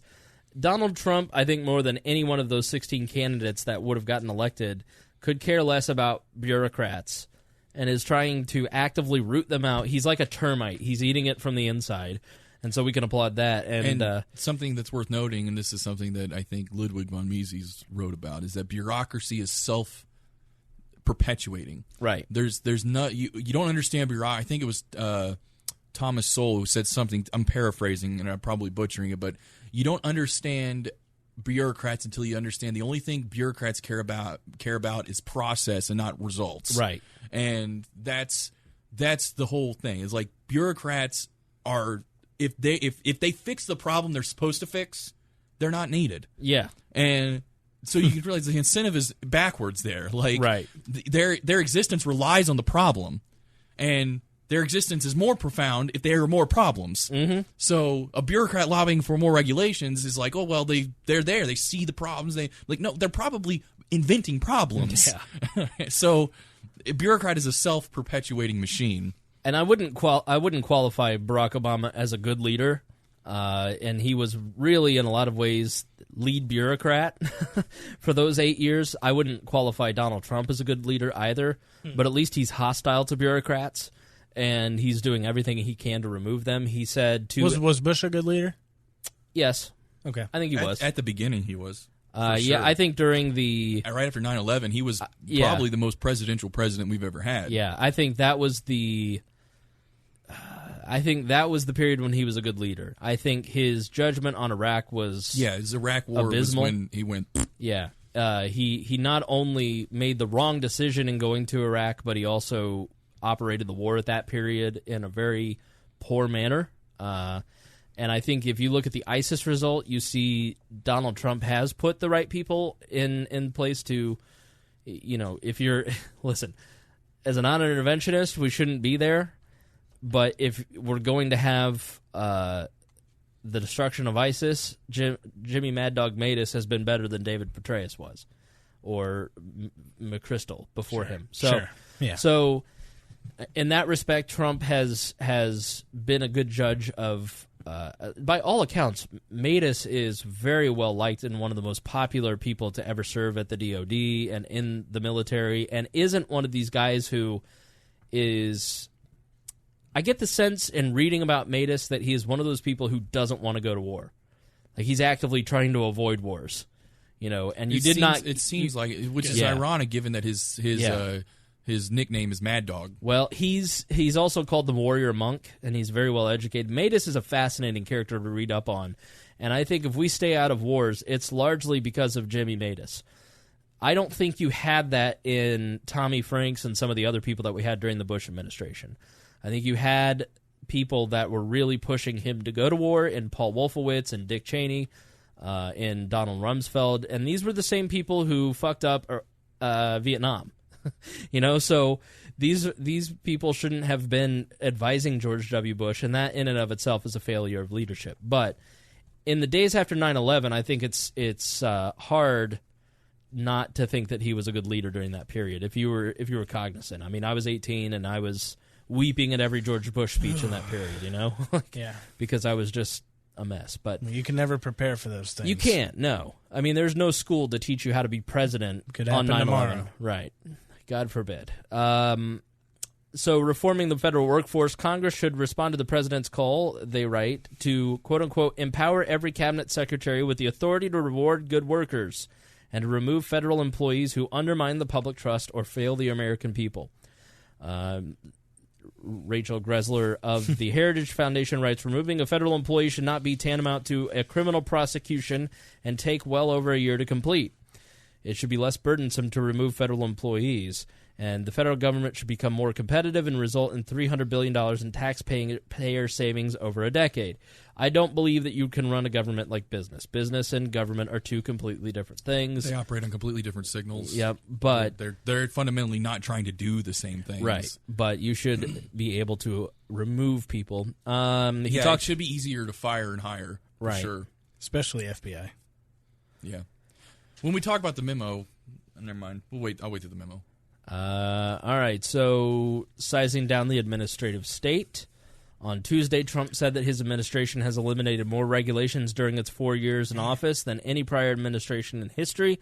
Now, Trump said that, so let's not take that to the bank. Yep. I did not verify Before you go any further, so far, does this not sound like the most libertarian president in history? So far.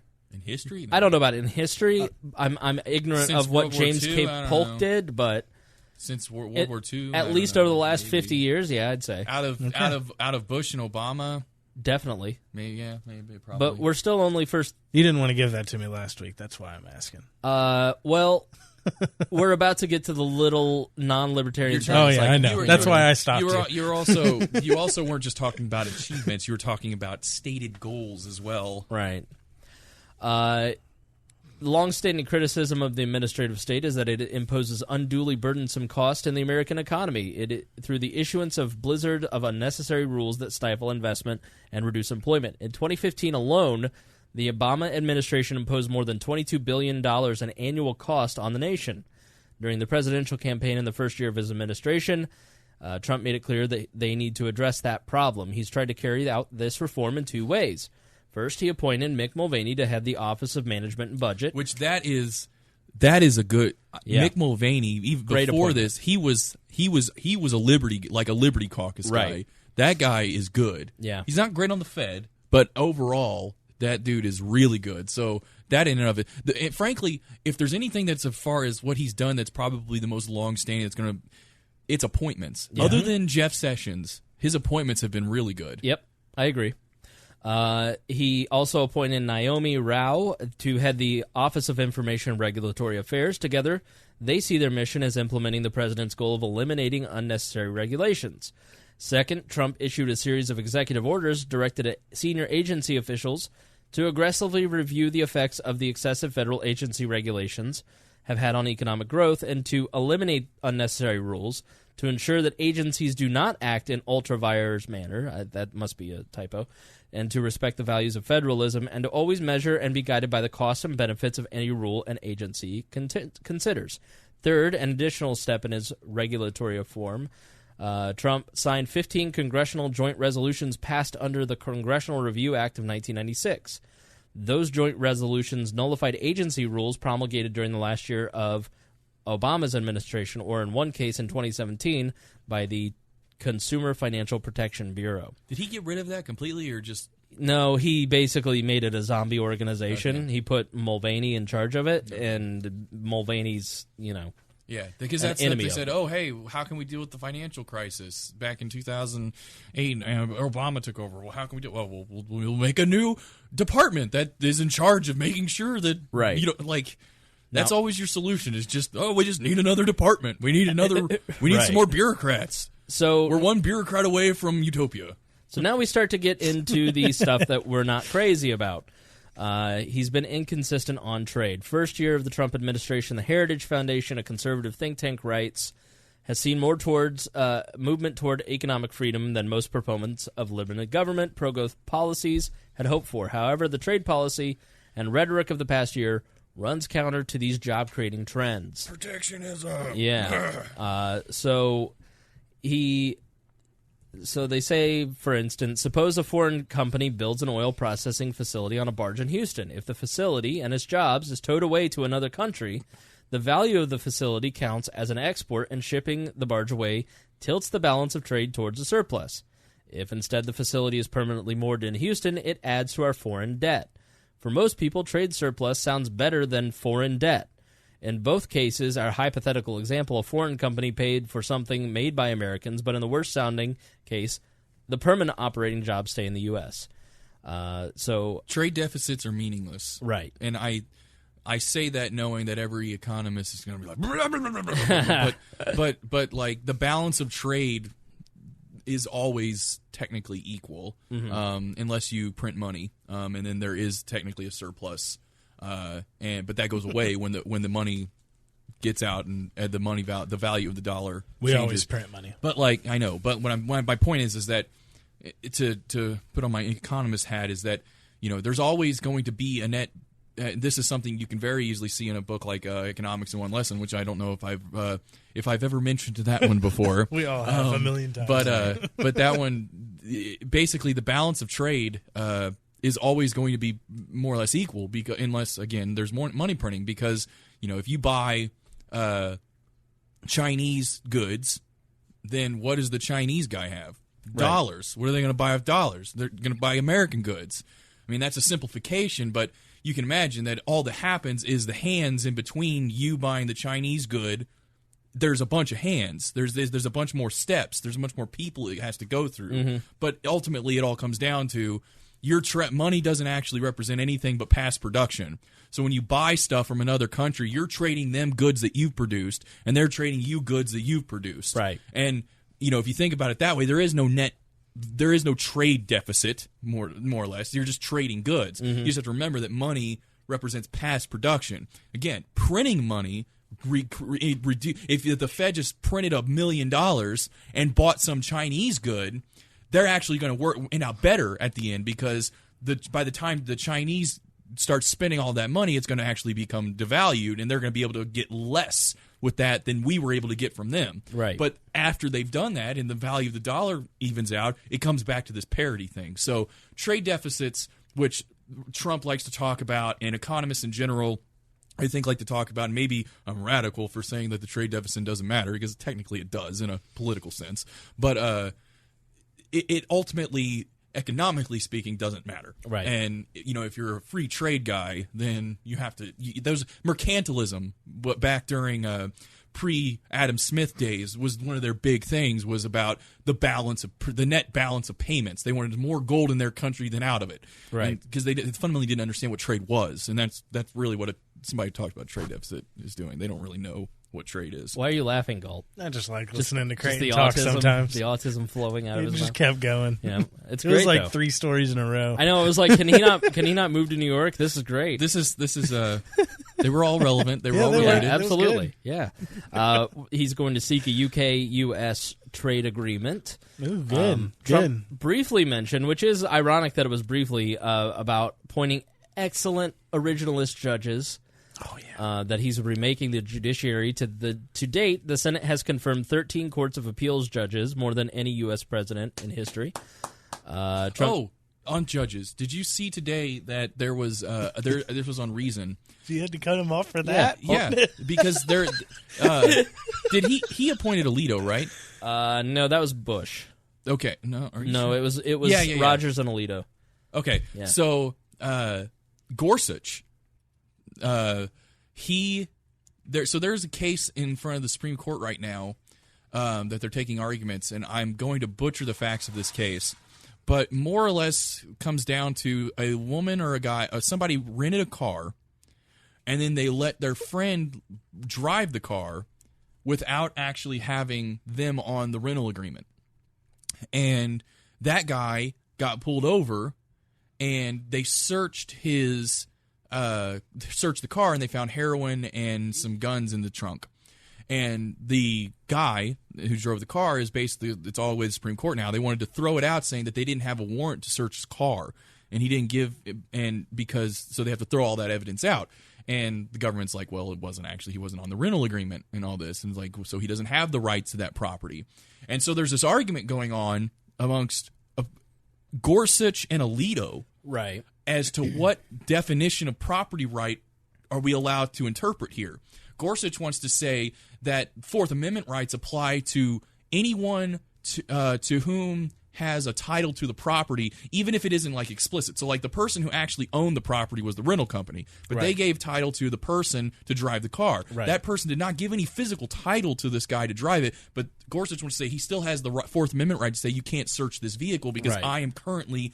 Basically, if you have control over property at a given moment, you have ownership over it. Transfer of ownership. Finders keepers. Until someone who has a better claim to that ownership comes along. So if that girl with the came along or the rental company came along, they'd say, no, you get out of the car. It's our car. Right. But he was there, and so Gorsuch wants to say that this property ownership exists.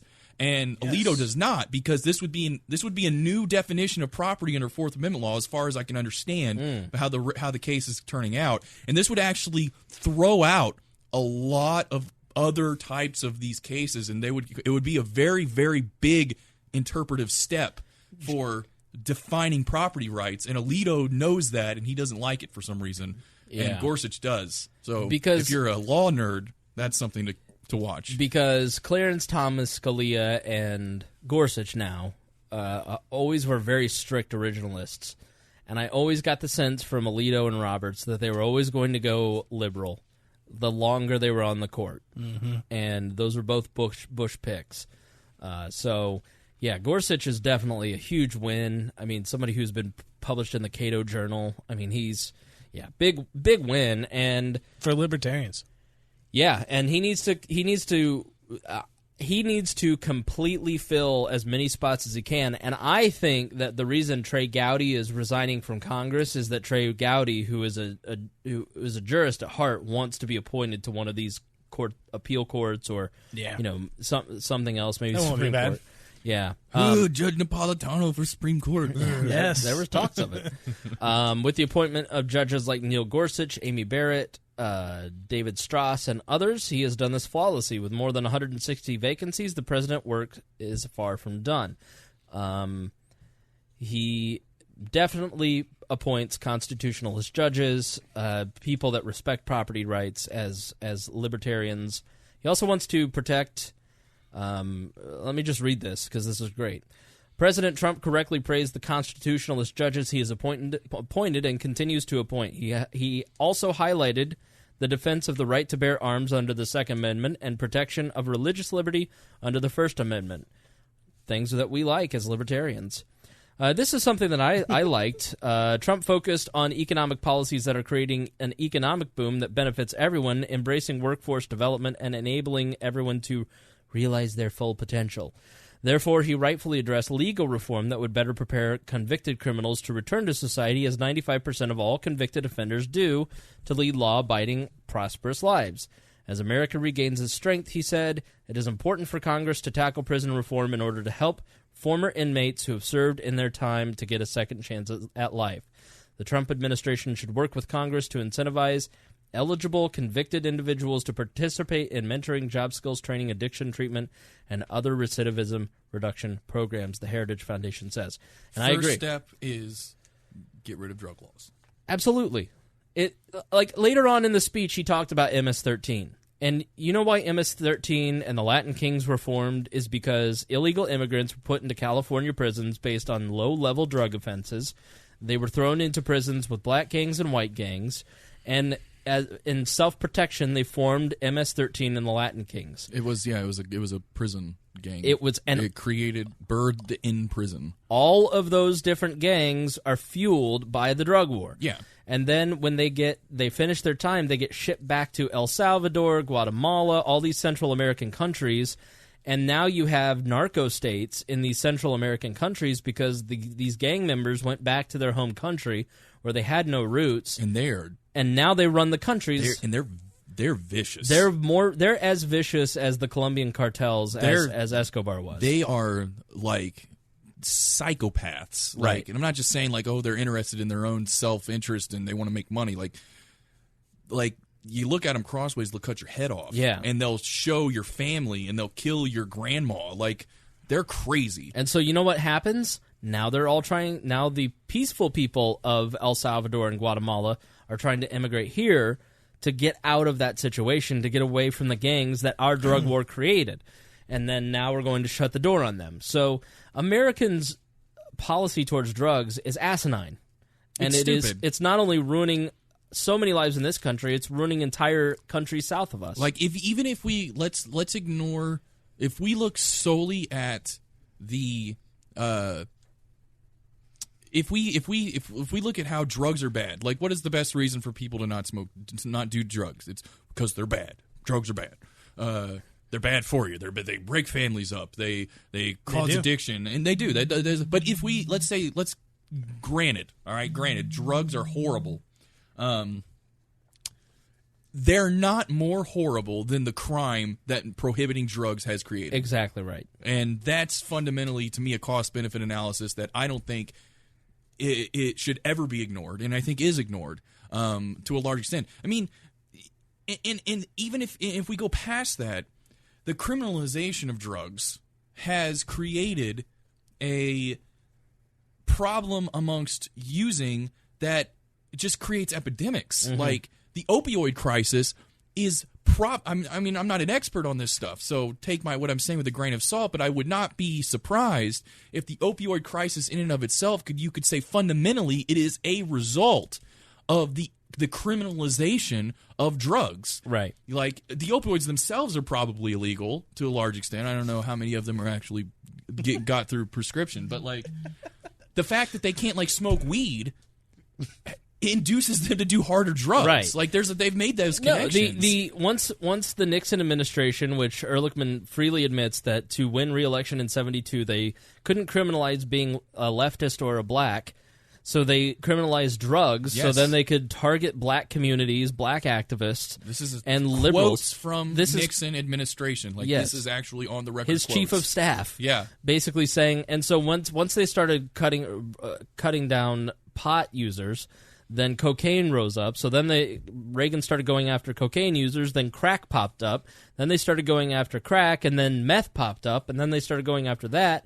And then you had the opioid addiction that we have now. I mean, it is a never-ending cycle of stupidity that we've got to get out of at some point. And I mean, it's great that all of these states are starting to legalize. Dude, here in Indiana, they just are about to legalize CBD oil after a 1 year, and industrialized hemp.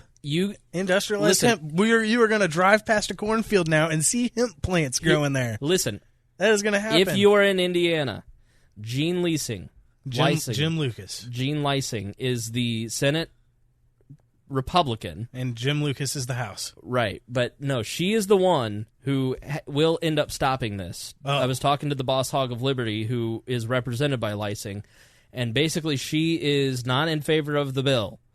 And if she's not in favor of the bill's not going anywhere. So if you want industrialized hemp that could completely radically change the fortune of Hoosier farmers, where they can get 3 cash crops a year instead of 1, then please contact licensing office and say, I'm a Hoosier and I'm for industrialized hemp. It's not pot. It was outlawed because somebody who owned paper interest wanted to outlaw it and used their newspapers to ban, reefer madness. Cronyism. It's cronyism. But it's, again, and I probably mentioned this before on the show, that the fact that California, Washington, Vermont now, all of these various states that have legalized medically and recreational drug use, marijuana use, that is in outright rebellion. Yeah. It really is. Like, it is still illegal. It's a Schedule I narcotic on the federal level. It's still illegal. And the fact that they're basically just throwing their hands up. I don't even care. We're doing what we want. And now they've done it to 2 administrations in a row. And that is... What administration is going to stand up and stop them or support them? I can't... That's what... Is it? Which way is Trump going to go? He's already said... Jeff Sessions has said... Yeah, but... Trump can stop Sessions. Maybe. But regardless, this guy... This situation is straight up... I mean, it's nullification, frankly. Right. But even if you don't want to call it that, it is absolutely in opposition to the concept of federal supremacy of law. Like, the law on the federal level is that marijuana is illegal. The state law is that it's not. The states are letting people do it in the state when the feds say you shouldn't be allowed to do this by federal law. Like, it's amazing to me. And the people now the people who are supporting the most for keeping it illegal, that are basically supporting their anti-states' rights is the right. Right. Like, the conservatives. It makes no sense because they just can't. They're beholden to boomers who think that drugs are bad. Okay, so giving inmates a second chance, something that we're all for. Now we get to immigration. So he called for an end to chain migration, which is basically, your nuclear family. If you immigrate here, you get accepted here. You can bring your nuclear family. But he claimed that you could bring cousins and aunts, and that's not true. That was one. That would take. I think they some lawyer posted about how long it would take. Well, he was also saying you could just marry someone and then bring them with you, right? And then he wouldn't allow that anymore. Because that's how people are getting around it. It's a common theme in movies. I mean, you marry someone so they can live here. He also wants to end the diversity lottery where, listen, we have too many Brits and we need more Pakistanis, so just let a person from Pakistan in. Obviously, Donald Trump would be fundamentally... the diversity lotteries help bring brown people here, so he's not in favor of it. The U.S. immigration system gave out 72% of its green card. Why do we have to look at it that way? Because that's the way that it is. Why can't it be? This is choosing certain minorities instead of choosing people as individuals, and that is why we should not want this policy. What about the diversity lottery is about choosing individuals? It's about choosing people from certain countries to meet diversity quotas. Right. First off, second off, when you really boil down the right's argument for building a wall, it is to keep brown people out. They don't want to build the wall for Norway. Keep anyone out. They want to keep people... No, you're not building a true. wall between the United States and Canada. And Pakistan. Or Canada. You're building between the United States and Mexico. It's easier for the Canadians, literally, while we were doing this podcast, the Canadians are changing their national anthem to be more gender neutral. Okay, they're more likely to let terrorists in on the northern border into Canada than the Mexicans are. If you're going to make a national security argument, the diversity-loving Canadians are much more friendly to people from Chechnya. Do you than think Mexicans that Trump's against building a wall all the way around America? That's a good point. You got me. If you want him to, he's going to do it. He will. It's going to be a beautiful wall. It'll be a great wall. That's what he said. Great wall. I saw Michael Shea from Saturday Night Live. He's the black anchor on the Weekend Update. And if you get a chance to see him live, he's a great comedian. And he's just like, what if we like the wall? What if we fuck, that a beautiful wall. He's actually not as anti-Trump as you think, but he's the head writer for SNL, and he's not that anti-Trump. And Michael Shea is a great Twitter and Instagram follow. She's like, what if he finishes that wall? And we just like, God damn, he made a beautiful fucking wall. So he said, let's see here. 72% of the green cards in fiscal year 2018 for family-based or diversity reasons. At the same time, the system allocated only 12% of its green cards for employment-based reasons. Gault. So I mean, let's the immigration problem. Let me kind of finish this up, and then we'll kind of do the whole thing. So let's see here. For some perspective, U.S. lawmakers always look at the immigration system of Canada and Australia. Those countries strongly value merit-based and economic-based immigration. In Canada, in 2016, they gave out 26% of permanent resident visas on the basis of family and 52% on economics. Australia gave out 33% for family and 67% for economic. In the past time for the U.S. to embrace, it is past time for us to embrace a merit-based economic system, and that is one of the things that he is really pushing for in his stuff. You mean capitalism? Well, yeah. It's a merit-based economic system. Like, can you be a producer here in this country as opposed to somebody's brother? What are your thoughts on immigration, boys? It needs to be as easy as possible. And why is that? Because free trade always works and is better for everyone always and forever. I agree. Yep. And the argument that I've heard against this is not a free trade argument, even though I'm sure the people who argue it are anti-free trade. It's that, that's all well and good, but they don't vote right. Right. And it's like... Which was the Greg Lynn's argument, was that we can let them here to participate in...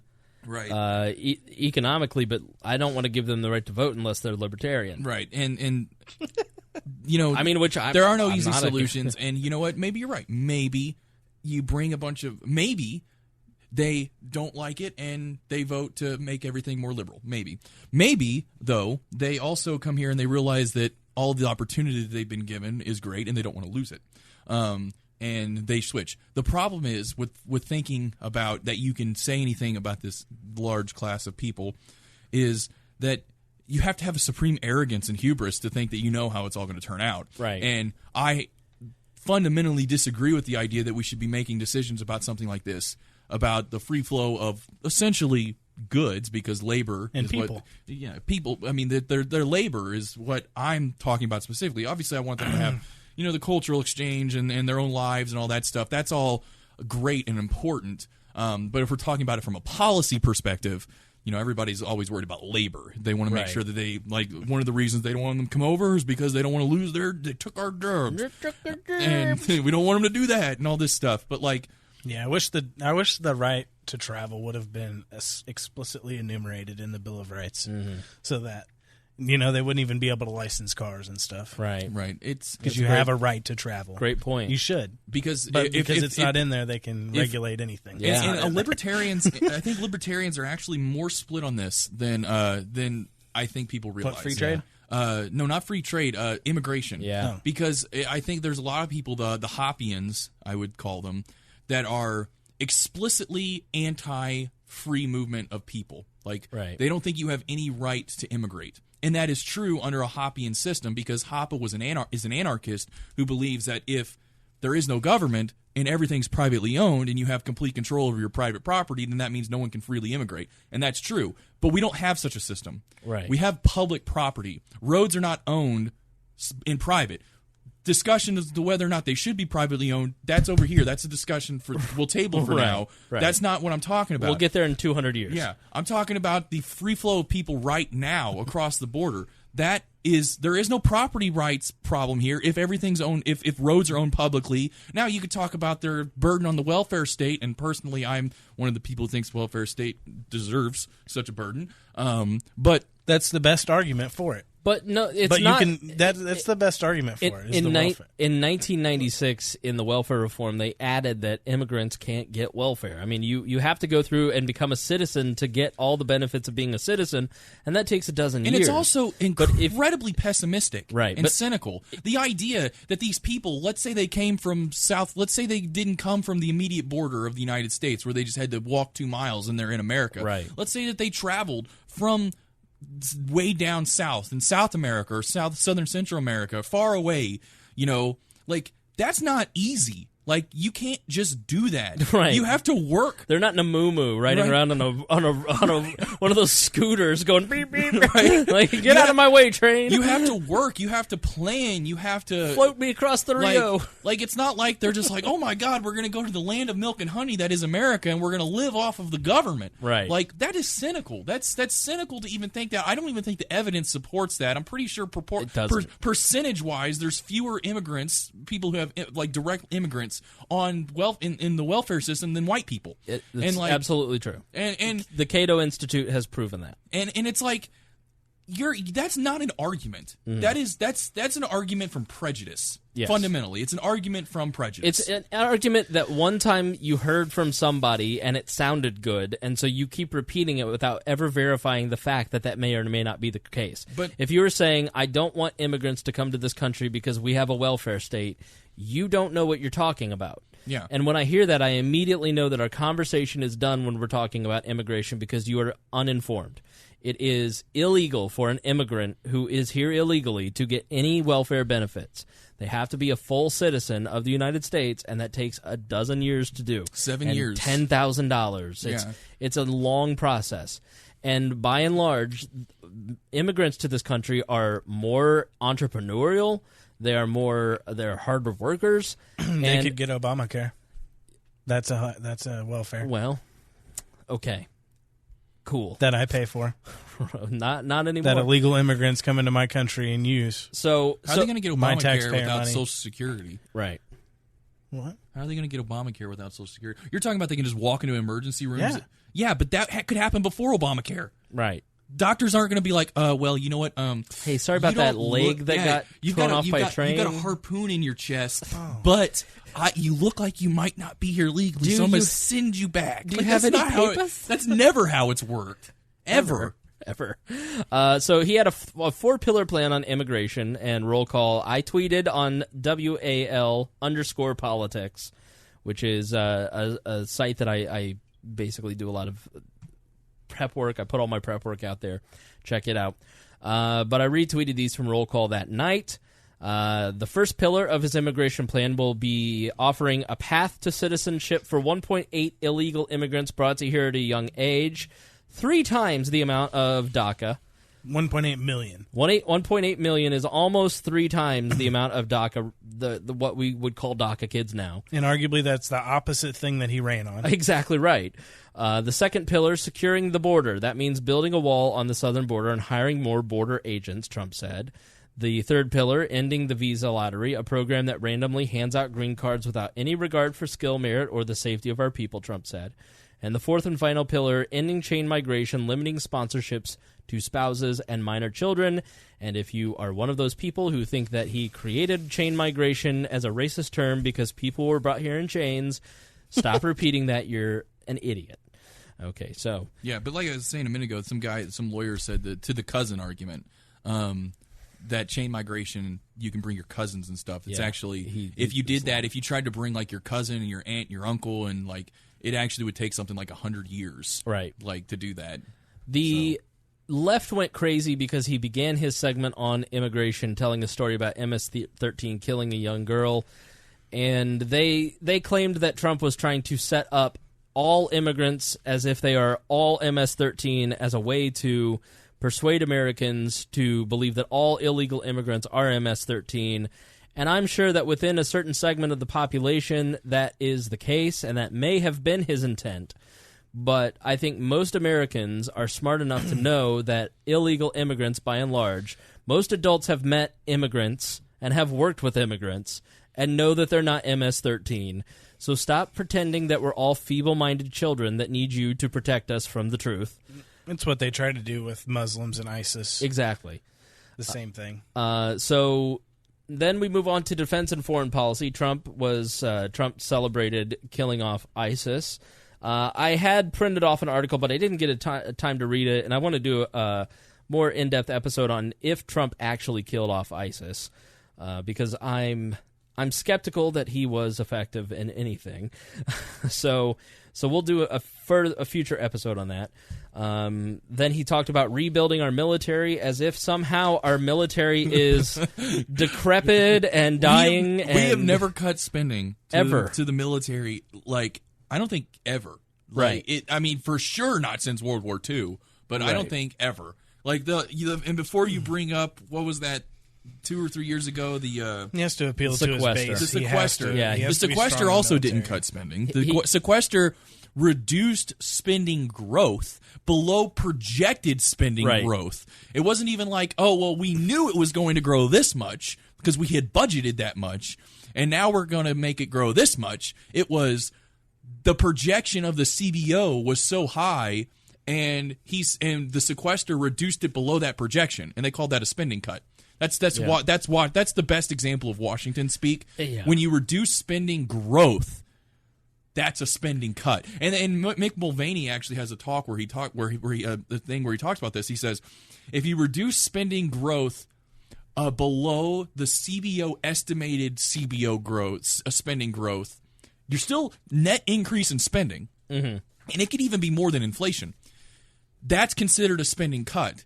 If you keep it at the CBO growth, that's like a spending freeze. And if you increase spending growth above the CBO's projected growth, that's a spending increase. It's a common lawyer trick, you know. When something doesn't do what you want it, you just redefine it. And when you create new definitions for what things are, you create the reality. He did say he wanted to end the sequester, which would add $500 billion to the deficit. So this is from the Heritage Foundation. Now, listen, on economics, the Heritage Foundation can be, let's say, trusted. You can listen to them and say, okay, we're in the same ballpark. When it comes to anything military, anything interventionist, they are neocons, they are Paul Wolfowitz, they are Dick Cheney. So I'm going to read you what they said, and I want you to know that I fundamentally read this as we need to. The Heritage Foundation believes the same things that Trump believes, that we are only great because we have an enormous military. And that is the fundamental flaw of most people on the conservative side, is that they see our military strength as what makes America great. And I don't believe that for a second. Severe budget cuts over the last 8 years and constant deployments for the last 26 years have not been kind to the military, they say. Ship crews are tragically undertrained. Air Force fighter squadrons and Army brigades are not ready. They are too small. Ready for what, Gault? The Army, Navy, Marines, North Korea, and Air Force are smaller today than they have been in over half a century. Well, the reason that we have less troops is because technology is better, and now we have drones. We have more drones. Right. Yet, America's interests are under threat every day by challenges like North Korean intercontinental ballistic missiles, what are the Marines going to do about ballistic missiles? The aggressive postures by Russia and China, which are just that, posturing. That's why President Trump calls to fully fund our great military. But there is a hiccup. In order for the military to actually get the funds, Congress must act. First, to find the overdue agreement on 2018 defense funding, and then to approve the money that the president requests for 2019. The longer they delay it, the greater the danger to our country. We still spend more on the military than every other nation combined. We're fine. Everybody chill out. The reality is that we have less hot wars than ever before because we have the internet age has brought about greater connection between peoples of various nations and the political will for war, where in 1914 everybody's like, wait, what? I just read the newspaper. We went to war last week? Like, that's not how it works anymore. We're very much in control of our government, more than they were even 100 years ago when Woodrow Wilson was in charge of the government. So, well, back then they had to draft. You knew when there was a war. You knew, because yeah. Young men had to line up and go. Yeah. Now there's a war.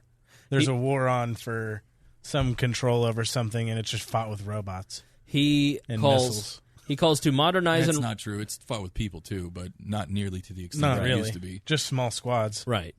Not armies. He also said we need to modernize and rebuild our nuclear arsenal. I'm sorry. to modernize and rebuild our nuclear arsenal, hopefully never to use it, but making it so strong and powerful that it will deter any acts of aggression. They say our arsenal is aging, the infrastructure decaying, the scientists retiring, and if we are not careful, our nuclear deterrent will be jeopardized. We have not tested a nuke since 92. Our ICBMs are 48 years old, our sub-launched missiles 28 years old, and some of our bombers are 58 years old. We must invest in this critical area, says the Heritage Foundation. So I may come down on the side of it's probably good that we have nukes. Mm-hmm. And it'd be nice to have modernized nukes. I don't know. Recreational nukes. I don't. Mick nukes for your backyard. I don't know. We'd be real safe then. I don't know. Now that being said, I don't know. They say it's 48 years old. That could mean nothing. They could be perfectly fine. Right. And it's just a tactic to get people to spend more money on it. No, that's what they do when they buy those missiles. Is the companies that manufacture them put an expiration date on them, and then they say you can't use these after this date. You must purchase new ones. So the government gets incentive to use those missiles before their expiration date because it's use it or lose it, basically. Well, I'm just saying, like, when they say our nuclear missile ICBMs are 48 years old, maybe they say there's an expiration date, but maybe it could be that they literally they're not guaranteed probabilistically as safe. Right. So I'm not a missile expert, so I don't know. My point is that until we get to a state of affairs where we don't have, frankly, when society has advanced enough, I guess in a social and a psychological sense, that we can be assured that there won't be nuclear war. Right. The only deterrent to nuclear war are nukes, which sounds ironic or sounds counterintuitive, but I mean it even goes down to game theory. It's like it's a Nash equilibrium, like it's mutually assured destruction, and I mean, it sounds really bad when you say it like that, and I know a lot of libertarians don't like the idea of governments having any access to violent mechanisms of any kind because they're the government or whatever. But, right. But for me, like, that's not we live in a certain world right now, and I don't know. Like, I'm not out here trying to say that we need to give more money to Lockheed Martin to just up the nuke production to 20 nukes a day or something. That's not what I'm saying. But if you ask me on principle whether or not I support the government having nuclear warheads, I'm okay with the United States military having nuclear warheads. Sure. I would like mechanisms to make sure they don't get misfired or something, of course. You can argue that the nuclear age has been a more peaceful age when you compare the wars of the past 50 years to the wars of the first 50 years of the 20th century. There hasn't been a world war right since World War II. It's certainly not been peaceful. It's not been peaceful, right. And there has been conflicts that have spanned many countries. But, I'm not an You expert support the global monopolization of power. No. That's what you're saying. No, I'm not. Yeah, because you're saying that you like that we have nukes and no one else is allowed to have nukes. That's not what I said at all. I want everyone to have nukes. Don't look at me to save you. Oh, you want me to have nukes? No, I want every government to have nukes. Oh, just government to have the monopoly on it. Right now, in the current state of affairs, yes, because no one else has an organized military. Was it different 10 years ago? No. So this is an ongoing status quo. Right now, as in the sense of we're not in the projected utopia that we would hope. That's what I'm trying to say. Right. I'm saying that as the reality of the world right now, reality the best is deterrence we're better off with government monopolizing control over the power. We're safer because the United States has a monopoly of force in the world. When it comes to something like nuclear warheads, you're talking about something that can literally destroy every single human being on this planet. And the deterrent to nuclear war, and this has historically been proven true, and it's theologically true, like I said, it's a natural equilibrium, the deterrent to nuclear war are nukes. If one person has a nuke, one group has a nuke, one state has a nuke, there is, for example, the only time I think ever since the invention of nukes that there was one world power that had a nuke. It was when we had two of them and we dropped both of them on Japan. The two of you are why nobody should have nukes, because all Gault does is trigger you, and then you from orbit fire nukes at him, and then all he did was send a CIA force right into your ears. My point is and you fired nukes at him. My point is that nuclear warheads are like, as Thomas Jefferson would describe, holding a wolf by the ears. Right. Like, you don't want it to be like that, but you can't really let go. Yeah. Because, it's because they're dangerous. Maybe we should apply that same principle to weapons and guns, and let only the government have the monopoly of force over those weapons and guns. Don't look at me to save you. You listen. You want to argue with your? You can say no. These are arguments. I'm just saying. These are arguments. Your principle is a slippery slope. It's not a slippery slope. It is. It is towards authoritarianism. Because there is absolutely no device on this planet that is capable of destroying every human being and all life in general like a nuke. Even the strongest missile. The strongest megaton TNT-based bomb. A nuke still wouldn't kill the whole world. If you're exaggerating. It would destroy a city, a country, maybe a state. Nuclear war would kill everyone. So would ballistic missile war. No, it wouldn't. Yes, if everybody launched all ballistic missiles in the world, it would kill everyone. No, it would not. What do you think is on a ballistic missile? Nukes. A nuke, an ICBM with a nuclear payload would kill everyone. But if you're just talking about like a TNT missile that would, they can blow up a building. Fire all the missiles. They could blow up a building with one of those. You think that we have so many of these missiles in the world that we could literally destroy? That's you are overestimating the amount of resources we have as like a society. We have the largest military in the world. You don't tell me what we are capable of. You are overestimating the sheer physics of the situation. I'm talking about nuclear weapons. And you're saying that only governments should be allowed to have them. No, I think that every government should have them. But only government. Maybe right now Elon Musk shouldn't be allowed to have a nuke. Right now, maybe it's only government. But at some point, maybe it could be. It could be individuals. It could be. I'm trying to say that the deterrent to nuclear war is for everyone to have nukes.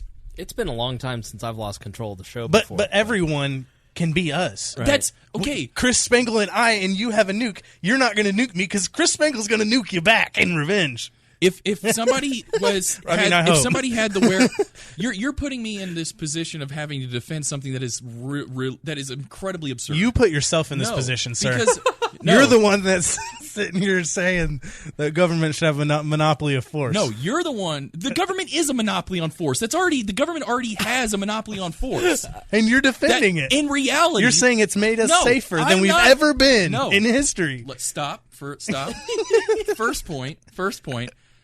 Am I defending the government as a monopoly on violence? No. I am stating that it exists, and that is the reality in which we live. 2, do I think that everyone should have nukes? Should, in like a moral sense? No. I don't think nukes are necessary in any way, shape, or form to any kind of end other than the destruction of civilization. But you probably couldn't afford one. So the market would create those people that would be able to have them. The market would automatically control those things. Amazon nukes. Perhaps.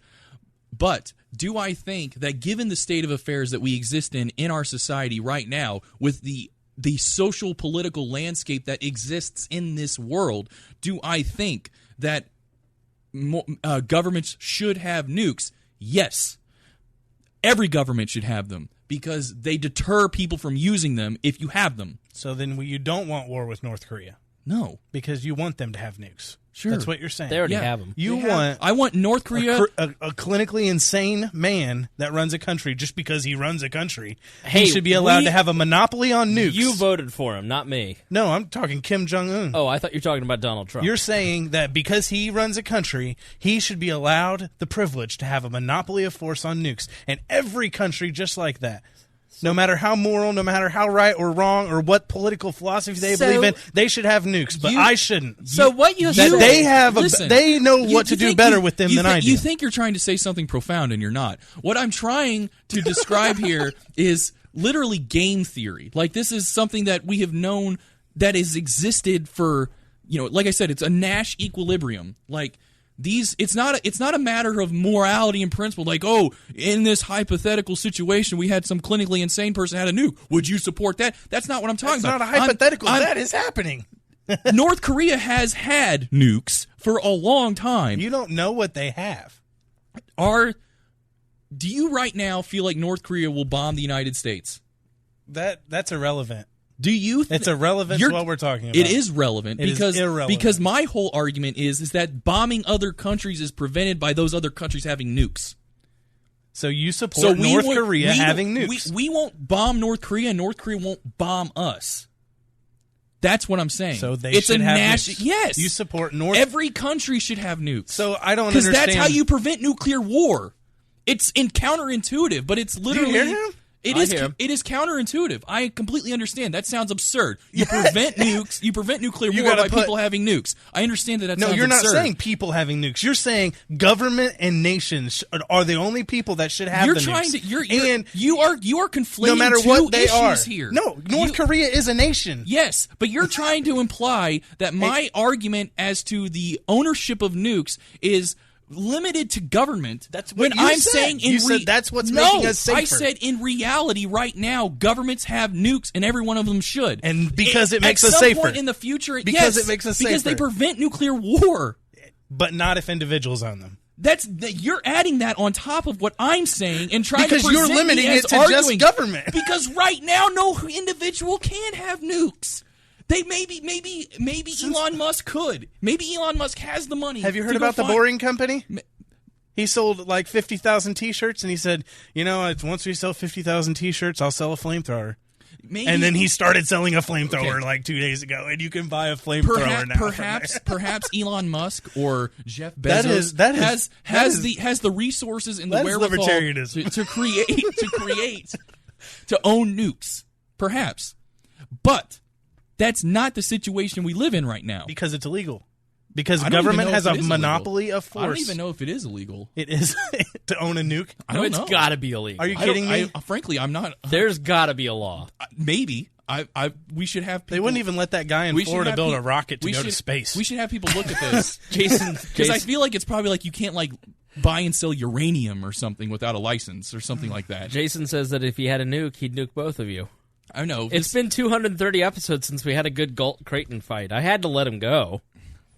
But this is how it's going to make me sound insane because I'm saying that we need everyone to have nukes. And I'm well aware that to me, it's like you're in between a rock and a hard place. My only issue was with you saying that because only governments own nukes, that makes us safer. No. You said that. No, I said because... I'll clip it and put it on Facebook tonight. I said specifically. I'll clip it, specifically because governments own nukes, they're safer. not going to war with other governments. That's my point. You're trying to delineate specifically my use of the word government as being an implicit rejection of private ownership, and I'm not even trying to go down that road. But it's not even true because not all governments own nukes. But the ones that do own nukes do not bomb each other. The ones that don't because they're allies. That's not But he's true. saying, for a large part, the nukes. The United States and Soviet Union did not bomb each other. Why did they not bomb each other? Because they both had nukes. Everyone knows that. Does North Korea have nukes? Yes. We know that. Yes, they do. They have 8 or 10, I think. They have nukes. Yeah. And you're good with that? Yeah. Because they're not going to bomb us, and we're not going to bomb them. They might bomb China. And China probably has nukes. China does have nukes. And they're not going to bomb China because China will bomb them right back. It's mutually assured destruction. Everyone knows this. All right. I'm not arguing that. But what I'm saying is that if one world power has them and another world power doesn't, there is a massive reduction in incentive for that world power to not use that nuke against that country. And when that happens, all hell breaks loose. You could have world nuclear war. So Donald Trump then went on to talk about Iran. He talked about Iran saying, when the people of Iran rose up against the crimes of their corrupt dictatorship, I did not stay silent. The people stand with Iran, and he wants to fix the Iran nuclear deal. Then he went on to introduce a $1 to $1.5 trillion infrastructure project. however, they write, however, it must be noted that in broadly deriding terms, the nation's infrastructure is usually described as crumbling. He mischaracterizes it regularly. In reality, the nation's major infrastructure is in satisfactory condition. The number and share of the nation's bridges that were deemed structurally deficient, not unsafe, but demonstrating elevated maintenance needs, has declined by more than half over the last 25 years, and now represents under 10% of the nation's total. 93% of the miles driven on the national highway system are on pavement that is in fair or better condition. Airports move more people than ever before with a near-perfect safety record for scheduled commercial service. The nation's seaports continue to be among the world's largest conduits for international trade. So, in my opinion, $1.5 trillion of added deficit spending to give to cronies of Donald Trump to create monopolies to build roads that we don't really need in the first place doesn't sound like a good idea. So I'm out on that. But we'll talk more about that in future episodes, when did it become, I asked this facetiously, when did it become out of vogue to reduce spending in one area to increase spending in another? I don't know. I mean, really, Bush. Probably Bush. Oh, I'm sure it goes way back before that. Of course. I mean, Reagan really overbuilt the military while cutting taxes and popped the deficits up. I mean, he was really the first to really, in the modern era, to kind of pop deficits. And then Clinton brought it all under control by doing a lot of deficit control, got us to a surplus at one point. We were alive when there was a government surplus. And the wars put us into these massive deficits, and Barack Obama didn't get it under control. Donald Trump won't get it under control. But there's this and we're kicking that can down the road. Yeah, it's because there's this idea that deficits don't matter. So who cares? All that matters is that we can make our payments. Right. And that's not a healthy way to look at things. Mm-hmm. That's not healthy.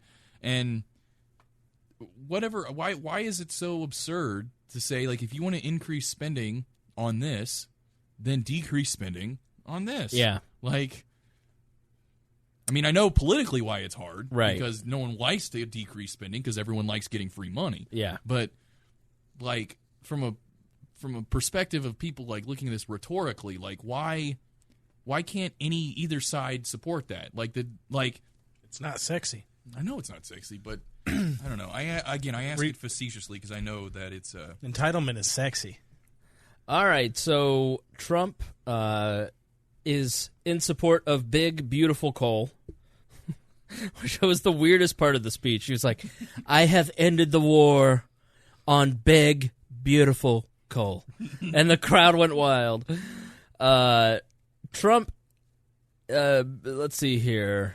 They talk about pulling out of Paris and reversing Obama-era climate regulations was a dodged bullet for the American economy. Heritage Foundation for Data Analysis estimated that by 2035, participation in the Paris Agreement would produce an aggregate loss of $2.5 trillion in the U.S. gross domestic product, resulting in $20,000 of lost income for a typical family of four and a notable increase in the electricity expenditures. I was under the impression that everything in the Paris Agreement was already U.S. law. I don't know. I don't know enough about it, to be honest. I mean, we were doing the show when that was passed, but we just didn't spend a lot of time on it. I was under, and I could be wrong, but I was under the impression that the Paris Agreement was more about third world countries than it was about us. We actually wouldn't have to change many of our laws, if any, to be under the agreement, the Paris Agreement, right, to be within its confines. I think it had more to do with making it so that it was third world, and maybe that's where the money would be. Is we would be required to help third world countries or something. But as far as the environmental regulations in our society are already within the parameters of the climate agreement at Paris. I was under the impression. I mean, again, I could be wrong. He signed an energy independence executive order that permitted fracking on federal lands, thus enabling our best and brightest, they say, to access our previously untapped vast oil and gas resources. He's capitalizing on our domestic energy. Obviously, they opened ANWR in the tax bill to get it's Murkowski from Alaska to vote for the bill, and so she did. Surprise, surprise, the Heritage Foundation, the conservative think tank, found that negligible changes in climate and sea levels will take place by making these changes. Eliminating the faulty social cost of carbon measures, the president alluded to unnecessary regulations that are stifling the American economy and could stall infrastructure investment, a critical component to the Trump administration in ending the war on coal, big, beautiful coal, and the war on American energy is eliminating use of the social cost of carbon in regulatory analyses. Long story short, when it comes to these carbon exchanges, and I'm not a global warming denier. Like, you can just look with your own eyes, any video, watch any climate scientist, go up to the North Pole and watch huge chunks of Antarctica and Greenland falling into the ocean. Alaska is now starting to melt. Like, the science is pretty clear. The science is very clear. The Earth is warming. It's not even... Oh, so Al Gore is right? On the Earth warming, yes. Just because the aggregate of all the temperatures have gone up. He said we wouldn't have any ice caps by now. Right. There's still ice there. But what's happening essentially is whether or not they're right. It's not right. Versus whether or not they It's not as an extreme pertinent issue as it's being. It's still an issue. But it's not something to kill yourself over. Oh yeah, I'm not right. There are people screeching about it. Yeah, I believe that the climate change is real, but I don't think that it's an apocalyptic thing. Right. So you have, you can just watch all this. It's clear that it's happening. And what happening is basically is you take like the California wildfires. All that smoke, that black smoke, goes up into the atmosphere and lands on the snow, and all that ash ends up in the poles, and that dark ash then starts to melt that ice faster. And so man-made climate change is real too. Right. Just so I can go on the record and say that anthropogenic climate change is real. That black smog that you see in pollution, like in Beijing, contributes also by landing in the poles as the Earth cleans it. So we are contributing. There is no doubt. But how much are we contributing? I don't know enough about it. And so what people propose is a carbon tax, and essentially you pay a tax. And Elon Musk is for this, and I heard Elon Musk talk about it, I think, on 60 Minutes once. And he would be for it, though, wouldn't he? He really, because he's got electric cars. Electric batteries for homes. And that's where I saw it on a 60 Minutes piece about it. And he's like, I'm for a carbon exchange because the only way to get people to change their behaviors is to incentivize against it. And it is not in your interest if you're being taxed on this certain type of energy, so use this certain type of energy. So that is why people are for carbon exchanges. And so when you hear people talk about, the cost of American business if we enter into these agreements, that's what they're talking about. They're literally taxing CO2 emissions. Yeah. And that's bad for business, obviously. I think my argument on this obviously is, but it would be good for the environment, would it not? See, that's which is more important, business or the environment? It's one of those issues that I've never studied a ton about. I've never really had an opinion until I started watching, like, 60 Minutes, Vice, and honestly, mainstream media and left-leaning media outlets. But, like, Vice, when Shane Smith went up to the icebergs and you just, like, you see it in action, you go, oh, well, this is my eyes. These are my eyes that see what's happening here. And like this guy put like this string, and he's like, when we come back, the string will be gone. And then they came back and the string was gone because so much ice had melted. And you just go, okay. You go in Venice. They show in Venice where dry parts of Venice historically are now 150 days out of the year flooded, and they have walkways. So it's undeniable that in places like Miami and New York and what are the islands that are just disappearing off of the coast of India, right. Venice, across the world, the oceans are rising. How do you fix it? I'm not smart enough to know the answer to that. I don't know really anything about the science behind it. Right. And that's the sad thing. I think that's what a lot of people get from libertarians. Here's the thing. There's no interest there for you to even learn about it. My interest. I am learning about it. I don't know enough at this point to really make a statement of fact here. Climate science is not some chump change thing. Like, you got to go this well trained scientists that. I just think it's an issue we're not strong on. But what I'm trying to say is I don't know enough about it. But to me, I think that a lot of the fear comes from the concept of change in climate. Right. Now, that being said, people who live on coasts that would be underwater if the ocean went up however many, obviously they have a big dog in the fight.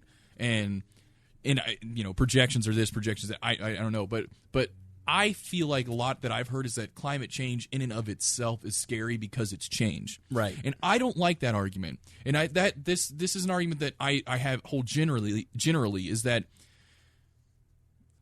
there's no reason that things should be stuck the way that they are. Yeah. I'm not saying that we should purposefully change the climate, but I also don't think that we should present it as being the end of all things either. Nor do I think we should just say, "Oh, it's not real," because I don't understand it. Yeah, it's real. It's happening. Now, politically, is it more likely that you're going to radically reduce the usage of CO2? Because let's face it, the biggest two CO2 emissions are electric power plants and cars, and the other, as far as man-made, there's also natural. There's like volcanoes and decaying plants and some other stuff that cause a lot of CO2 emissions. Cow farts and stuff. They say you should become a vegan so you can reduce climate change. Like, those people are so pretentious, Right.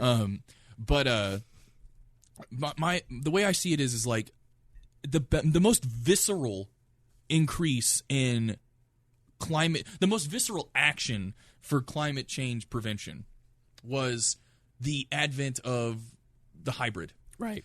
Car companies saw that there was this big demand for people to drive not only safe and smart and fast and all this and luxury, but actually be environmentally conscious. And you can say that that's a bad reason because you're just being superficial about it. But irrelevant. Regardless of that, these car companies saw this and they created vehicles that were more environmentally friendly. Mm-hmm. Now, they're not they don't get good gas mileage because there's two engines in the car. But like if you look at the CO2 output of the vehicles, it's lower because it uses the electric battery a lot. So getting the infrastructure is one thing because that's very heavily government involved, and you can maybe have something like a Tesla battery that kind of takes the burden off the infrastructure to some extent. But I feel like the best movement we've made towards a cleaner output, to a climate-friendly, change-friendly output has been a market solution. Mm-hmm. You know, people wanted better cars; they got better cars. Yep. Now, you could say cash for clunkers, and I don't think that really affected it as much as people like to think. But I think the solution to this is not going to be just taxing old industries. That's just going to cause more societal pain than is necessary. It needs to be a change that is gradual. Like, you can't just tell the coal industry and all these people you can just be like, you know what? Sorry, we don't need you anymore. Yeah, we're going to tax you out of existence. Right. Like, you're like, yeah, that's going to work out well. Or putting tariffs on solar panels. Yeah. It's like, why would you hurt an American industry that is going to help revolutionize? But I mean, you're doing it just to curry favor with coal miners. Frankly, I think the biggest hurdle, the best solution that we have right now, until they invent fusion, for infrastructure energy that is clean and environmentally friendly and has very little CO2 output is nuclear. Mm-hmm. The biggest hurdles for nuclear are government regulations. Yeah. They're environmental protections that think that nuclear power is still from 1945. Right. Like, nuclear power is the safest, There's the cleanest. Yeah. And there's a kid who invented a way to use nuclear waste to power homes with nuclear power plants on nuclear waste. But the fact it's completely safe. The fact that the people who are anti-coal, and I'm generalizing, but I would argue that the people who are very vehemently anti-coal are also vehemently anti-nuclear power, even though it is the only viable solution that could provide the output necessary to sustain our industrialized society that's also environmentally friendly. Yeah. Now, yes, there is nuclear waste, and there will be some nuclear waste that has to be taken care of, but you're talking about nuclear waste versus the bugaboo of climate change, because nuclear power is very clean in that regard. And it's very powerful. It's very efficient. It's way safer. The number of deaths percentage-wise, let alone in gross amounts, of people who worked in nuclear energy the nuclear power plants versus coal power plants is still ridiculously small. The worst disaster ever was Chernobyl, and that was from a failing Soviet Union using 1950s technology. I'd argue Fukushima is probably worse than Chernobyl, and we just don't know about it. Well, maybe. I think they're covering up a lot of Fukushima. Fukushima was literally an earthquake and a tsunami at the same time. Like, we can't. But that's the argument against nuclear is that you can't. You have one catastrophic event like that nobody foresees. But that isn't and how then nuclear power. That's also not how nuclear power poison works. Every fish in Alaska. No, that's not how nuclear power works, though. Like people like to think that a nuclear meltdown would literally blow up like Hiroshima or something. No, that's the not slow how it leaking works. of nuclear materials into the Pacific that is poisoning fish. And it's a problem that would have to be addressed by people that are skilled and smart and have to deal with these kinds of things. The problem is those people exist is the Japanese government's not being honest about Fukushima because they're trying to cover it up, and that makes the problem worse. Perhaps, but I'm talking about for U.S. policy. We've had the only, I think maybe not the only, but the biggest disaster we've ever had was 3 Mile Island, and no one even got sick from that. Yeah. So, like that we know of, that we know of. To this day, there have been no reported sicknesses from 3 Mile Island. It's worse than Flint's worse. Yeah.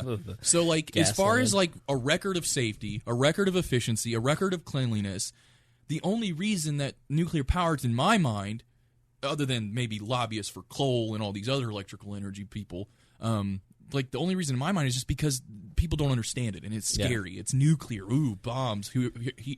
Hiroshima, Nagasaki. So until we get fusion. Which, maybe that happens in 50 or 100 years. Yeah, I think solar. nuclear. But that's just it. Solar. The demands on solar and this is an important point. The demands on solar, the demands that we would put on solar or on wind, would be so to literally power the entire United States electrical grid would be so intense. You talk about environmental damage. Imagine entire states filled with these, like, you can't use the land for anything other than windmills and solar panels. Well, this is happening in Henry County. The problem with wind and solar is the storing of the electricity. And that's a general problem of batteries that we haven't been able to surmount. And so once you get the Tesla batteries, then it all games once are we invent the Tesseract. Yes. Well, there is a general problem where batteries have, since like the 70s or something, they've basically stagnated as far as the ability to store energy. It's one of the breakthroughs we need. All right, next up, opioids. Trump declared a war. He's going to get tougher on opioids. He's going to fix the problem by doing what we've always done when it comes to drug problems. Arrest more people. Spend more money. And this is one of those issues that is not on the headlines. It's sort of out there, but like the greatest rock and roll musician that everyone loves, one of the most beloved rock figures in history, just died of opioids. He's a victim of the opioid crisis, quote unquote. And we look at it and go, oh, a rock star died of opioids, but he died of fentanyl. Like, fentanyl is the stuff that Michael Jackson died of. He died from prescription opioids. Right. And from a doctor. Petty? Yes. Yeah, okay. Tom Petty. And this is happening all over the country. Moment of silence, please. So, greatest rock and roll. Wow. Definitely was. He definitely one was. of. So, through its Opioids Action Plan, the FDA is working to impose new requirements on manufacturers of prescription opiates. The National Institutes of Health is working with the academy and pharmaceutical industry to explore non-addictive plans. The veterans of the VA is getting involved. So, but he did say that he was going to work on getting rid of regulations for pharmaceuticals to lower the cost of drugs too. Right. The try if you're going to die thing, is that what it's called? Yeah, that's next up. So since President Trump took office, more than $1 billion has been distributed for prevention, treatment, and first responder coordination. This has largely been tagged as one of the greatest failures of the Obama administration, is that this developed under his watch and he never reacted to it. It was a huge underlying issue of the 2016 campaign. In every stop, both Hillary and Trump said, this is the issue that I get asked about the most. And so it's just an issue that's ready to explode. And I think there's going to be, at some point, some match that will light this tinderbox, that will get a real conversation about this, and there will be some action. Unfortunately, government action usually ends up in more law enforcement. And specifically the opioid crisis. Specifically the opioid crisis. Because what's happening now is people are cutting fentanyl with heroin. They're not doing heroin. They're doing fentanyl, the stuff that puts you to sleep when you are going under for surgery. And so they're not just doing OxyContin. They're doing stuff that's stronger than OxyContin majority of it's rural America. Rural Trump's America base. Yeah, like absolutely. But it's not just you can't just write it off as like, oh, black folks and Mexicans do drugs. But I know kids like Park Tudor here is the hoity-toity private school, high school here. There's a lot of kids at Park Tudor that are dying of heroin too. So it's a real issue. Heroin is, I mean, these hard drugs that were always in movies and they were always in the background as like rock stars or something. Right. Or it was in the big cities. Right. Like it's not like that anymore. Like the hard drugs have made it into your backyard. Yeah. And it is, you can't, like I said, you can't just write it off as being other people that you don't know anymore, because it's probably the guy that lives next to you or down the street. Yep. He's probably doing it, and he's probably going to die from it. It's a massive, massive issue. It's much bigger than anybody's talking about. Right to try. Trump stood up for the right of seriously ill patients to try experimental drugs, something they are often blocked from doing. Obviously something we're for. I mean, if you're dying, why not have the ability and the right to try experimental medicine? Let's extend this to right to try even if you're not necessarily dying. He said if you're terminally ill, you should not have to travel from country to country to country to try to survive. Yep.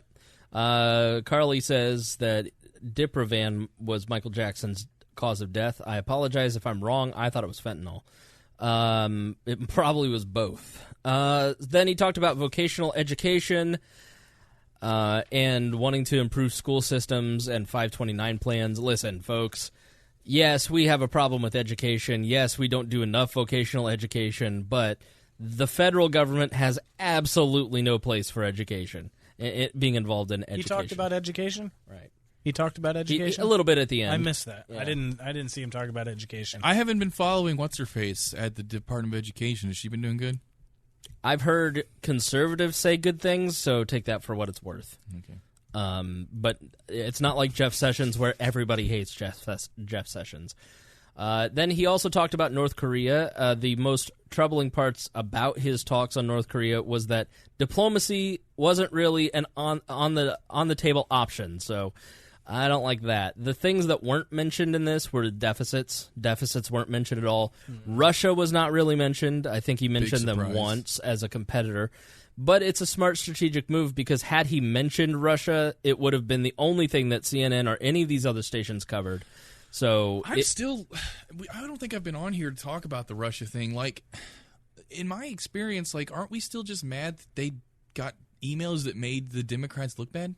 That's basically the problem here. Like when they say Russia meddled in American elections, they mean they released private Democrat emails that make the Democrats look bad. Well, that's one factor of a multivariate analysis. But what else has Russia done? So what you're saying they've bought is, Facebook ads. They've made bot shill accounts on Twitter. They've drove pushed hashtags. narratives. The only effective thing. They did all that stuff, but like as a social media marketer, I can tell you none of that matters. What really mattered was hacking into the DNC and stealing stuff and giving it to WikiLeaks. That's what Russia did.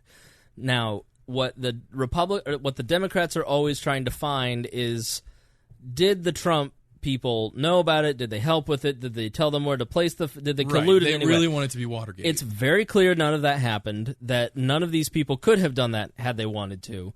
And the Mueller investigation has all been about trying to catch Trump in perjury or obstruction of justice, and hoping that he's dumb enough to do either or both. And he is. And so it's been a brilliant political ploy to try and get Trump and his administration on charges to build the narrative of a scandal that becomes a self-fulfilling prophecy of a scandal. The problem is, now it's coming back to bite them in the ass. Mm-hmm. This Nunez memo that we're hearing so much about, the hashtag release the memo, is some people in the administration say it's way overblown. It should have been released quicker, because now everybody thinks that this is the smoking gun, and it's not as exciting. But basically what Nunez did is he wrote out all the ways that the FBI screwed up in the Hillary investigation and in some ways in the Mueller investigation. And when this memo comes out, some of these House Republicans are saying this is the end of the FBI, blah, blah, blah. Some of the people who've read it say it's not that big of a deal.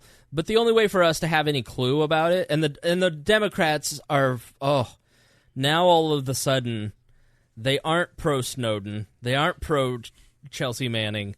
They're to be fair, half of the Democrats weren't pro-Snowden. Well, yeah, but now all of them are, because they know that it's the end of whatever's in it is going to be spun into the end of this implication is that Barack Obama told the FBI to spy using the power. I mean, this is probably the spy using the powers under the Patriot Act and whatever on Trump campaign aides. On Carter Page. Carter Page has been a known person, as it's been put, since 2014 for suspected ties to the Russian mob, to various Russian agents. And so they've been monitoring him forever. And so when he got involved in the Trump campaign, they became concerned. And as we have speculated on the show in previous episodes, the first place that you heard in the media that the Trump dossier, that the Steele dossier was used to get the FISA warrant, was me speculating that happened. And I think I'm about to be proven right, because by all accounts, the Steele dossier, this is the one that was like the P-gate that was on BuzzFeed. Yeah, that was totally fabricated or completely wrong. Parts of it were, but yeah, parts of it were fabricated, like the P thing. It was several dozen pages of what this former British spy was hired by Fusion GPS. Fusion GPS was an Oppo research firm founded by ex-Wall Street Journal investigative reporters. The Washington Examiner, a right-leaning website, during the primaries hired this firm to do Oppo research on all the candidates. Well, when Trump got the nomination, Hillary had one of her law firms go and hire Fusion GPS to continue the work on Trump that they had started. And they hired this guy named Christopher Steele, who was a former British spy who had expertise in Russian affairs. And he put together this document, and basically, Trump's attorneys and Carter Page and all these people had a bunch of Russian contacts and blah, blah, blah. And it was an Oppo research document. And the guy, the head of Fusion GPS, has already said that one person died as a result of this memo being leaked, which I thought was interesting for him to say. And now, you remember when we were talking about the FISA program and Snowden, we always said, what happens when the Section 702, all the PRISM stuff, all this stuff is used for political purposes?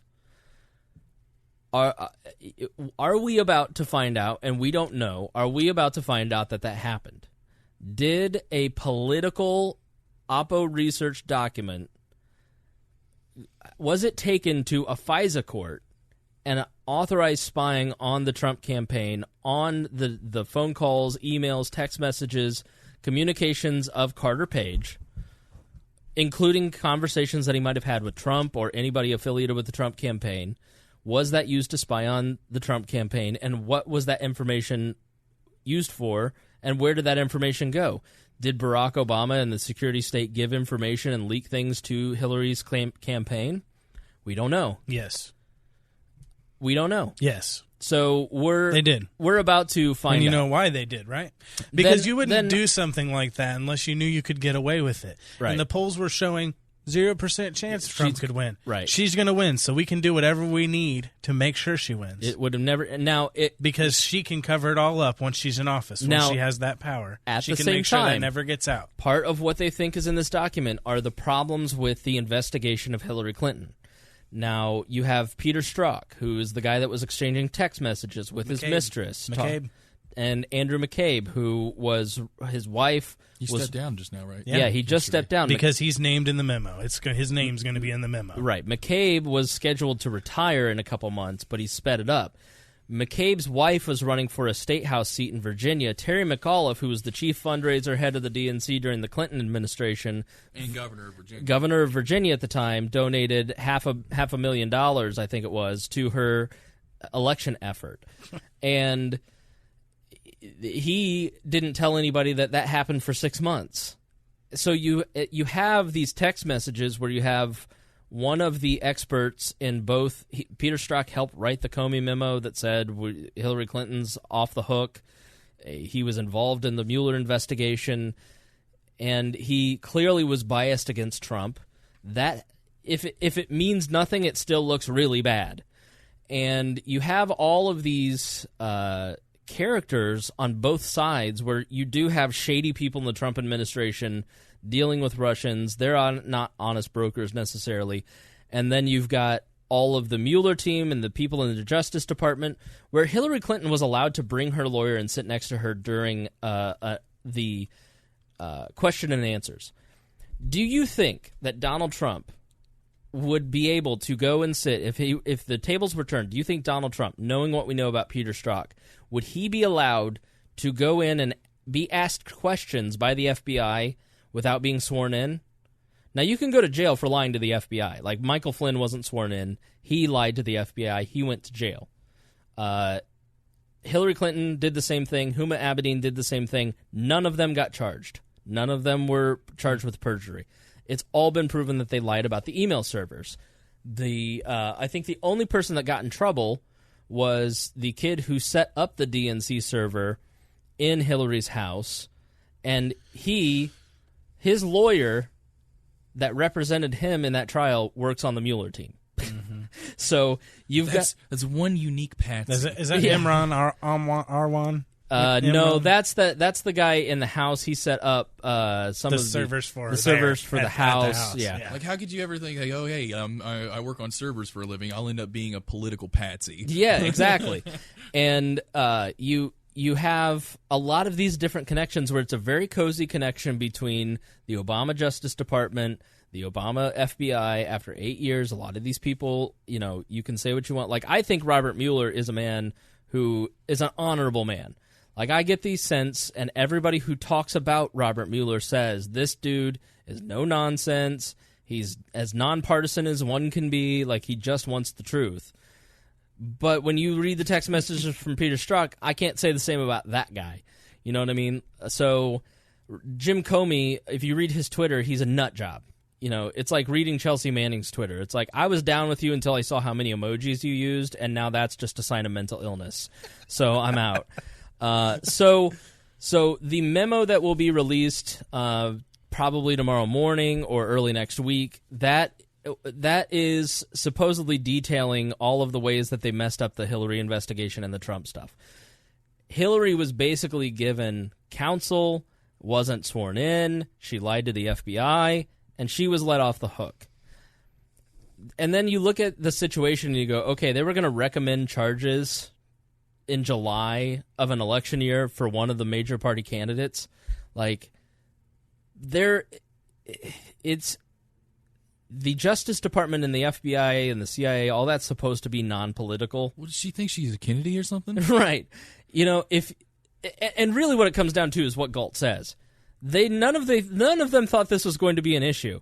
If everything had played out the way that the Trump people thought and the Clinton people thought, none of this would be going on. Trump didn't even think he was going to win. He didn't think he was going to win. Clinton didn't write a concession speech. I don't think that anybody who tells you, oh, you don't think Trump was going to win, yeah, you're stupid. Like, there's no doubt in my mind. Like, Michael Flynn is on record saying, this is only a problem if we win. And by Trump winning, everybody, like Hope Hicks, I haven't really read into what she's in trouble for, but she's allegedly sleeping with the president. And it really explains that breakdown you saw from the Obama officials. Like, they were all like mentally broken after they lost because they were freaking out. They all know. They were like, the White House is burning down, guys. So, So do you think that this is going to have anything shocking and revelatory in it, or do you think it's going to ignite a fire that leads to shocking and revelatory things? It more that than the other. I don't think that this memo, because I don't think Devin Nunes is somebody that is reputable character. I think that Nunez is a Republican, and I think that he's trying to make a name for himself, and I think he's willing to kind of go to any lengths, even fudging things, and that's what the FBI has said. The FBI has said that there are parts of this memo that are just completely false. What the smoking gun is if they can get the FISA documents released, and the president has the authority to declassify those if he wants. He can declassify anything. Anything he wants. The president has above top secret. Right. He can do whatever he wants to the classification of any document that is classified as president. So what? Remember, as we talked about a few episodes ago, when we talked about the FISA Section 702 episode, where we talked about the FISA process, they get pieces of evidence and they fill out paperwork that is about the thickness of the Cincinnati phone book, and submit that, and then the judge signs off on it or says, you need to go back and fix some of this, and then they go back and tweak it and all that good stuff. And so a FISA judge is not going to authorize something unless it's pretty, especially on an American citizen, unless it's really smoking gun stuff, like they've got proof that this guy is a Russian agent. How do you know that? Here's the point. Okay. That's the assumption that we've all been operating under. True. If it comes out that they're authorizing secret FISA warrants on American citizens, warrantless wiretaps on American citizens on flimsy enough proof, like a political opposition research document that has fake stories about Russian peace stuff, like that's the scandal. Mm-hmm. That is the scandal, that the security state of the United States government was used by Barack Obama and his administration to spy on political opponents. I mean, that's worse than Watergate. It's worse than Watergate. That's way worse than Watergate. And it's absolutely true. Every bit of it. Oh, I'm sure. Every bit of it. We've always assumed that. I would like to have your confidence. Oh, but so somehow the security state always finds a way. Oh, they to may cover it up. ass. They may cover it up. So we may not ever get the truth. That would be. But if that ends up happening, like if there is, I mean, anything's possible. Like Trump got elected, so like if it does end up domino affecting to that revelation, I doubt it's tomorrow. Like they would have, like if it is, then they would be like that can't be true, and they would do more investigation, and then it would be like the investigation's results would be whatever. It took years for Watergate to fully unfold. Right. And it wasn't even, they had 18 minutes missing tape, and they had an actual, leaker, like they had a source, like a lot of things happened that other than just, a memo got released. This has been a building thing for a while. Oh no, now, yeah, but this isn't just one thing. They have until January 1st, 2019 to get this done, because there's no way, in my opinion, they keep the House. If they lose the House and possibly the Senate, which I don't think is going to happen, if Donald Trump, we didn't say this during the SO2 part, but I should say this, if Donald Trump can stay off Twitter, his approval ratings are 60% right now. And if Donald Trump can completely 180 his approval ratings, then there's a chance they keep the Senate and the House. And if they do that, then this is a years-long investigation. And then he keeps the presidency. If they lose the House and they lose the Senate, then this investigation is done Jan 1 when the Democrats take over, because they will not have it. And you don't have the same power of oversight and investigation when you're the minority party. You just don't. You don't, unless you create secret warrantless courts. Right. And just like Obama did. I guess... So he still has those powers. Obama left those powers for him, so he still does. At what point? He still has a way to investigate. At what point do you think that? Because not everybody in Congress knows about what happens in the intelligence community. Mm-hmm. You have to be you have to have the clearance. You have to be on the committees and stuff. Right.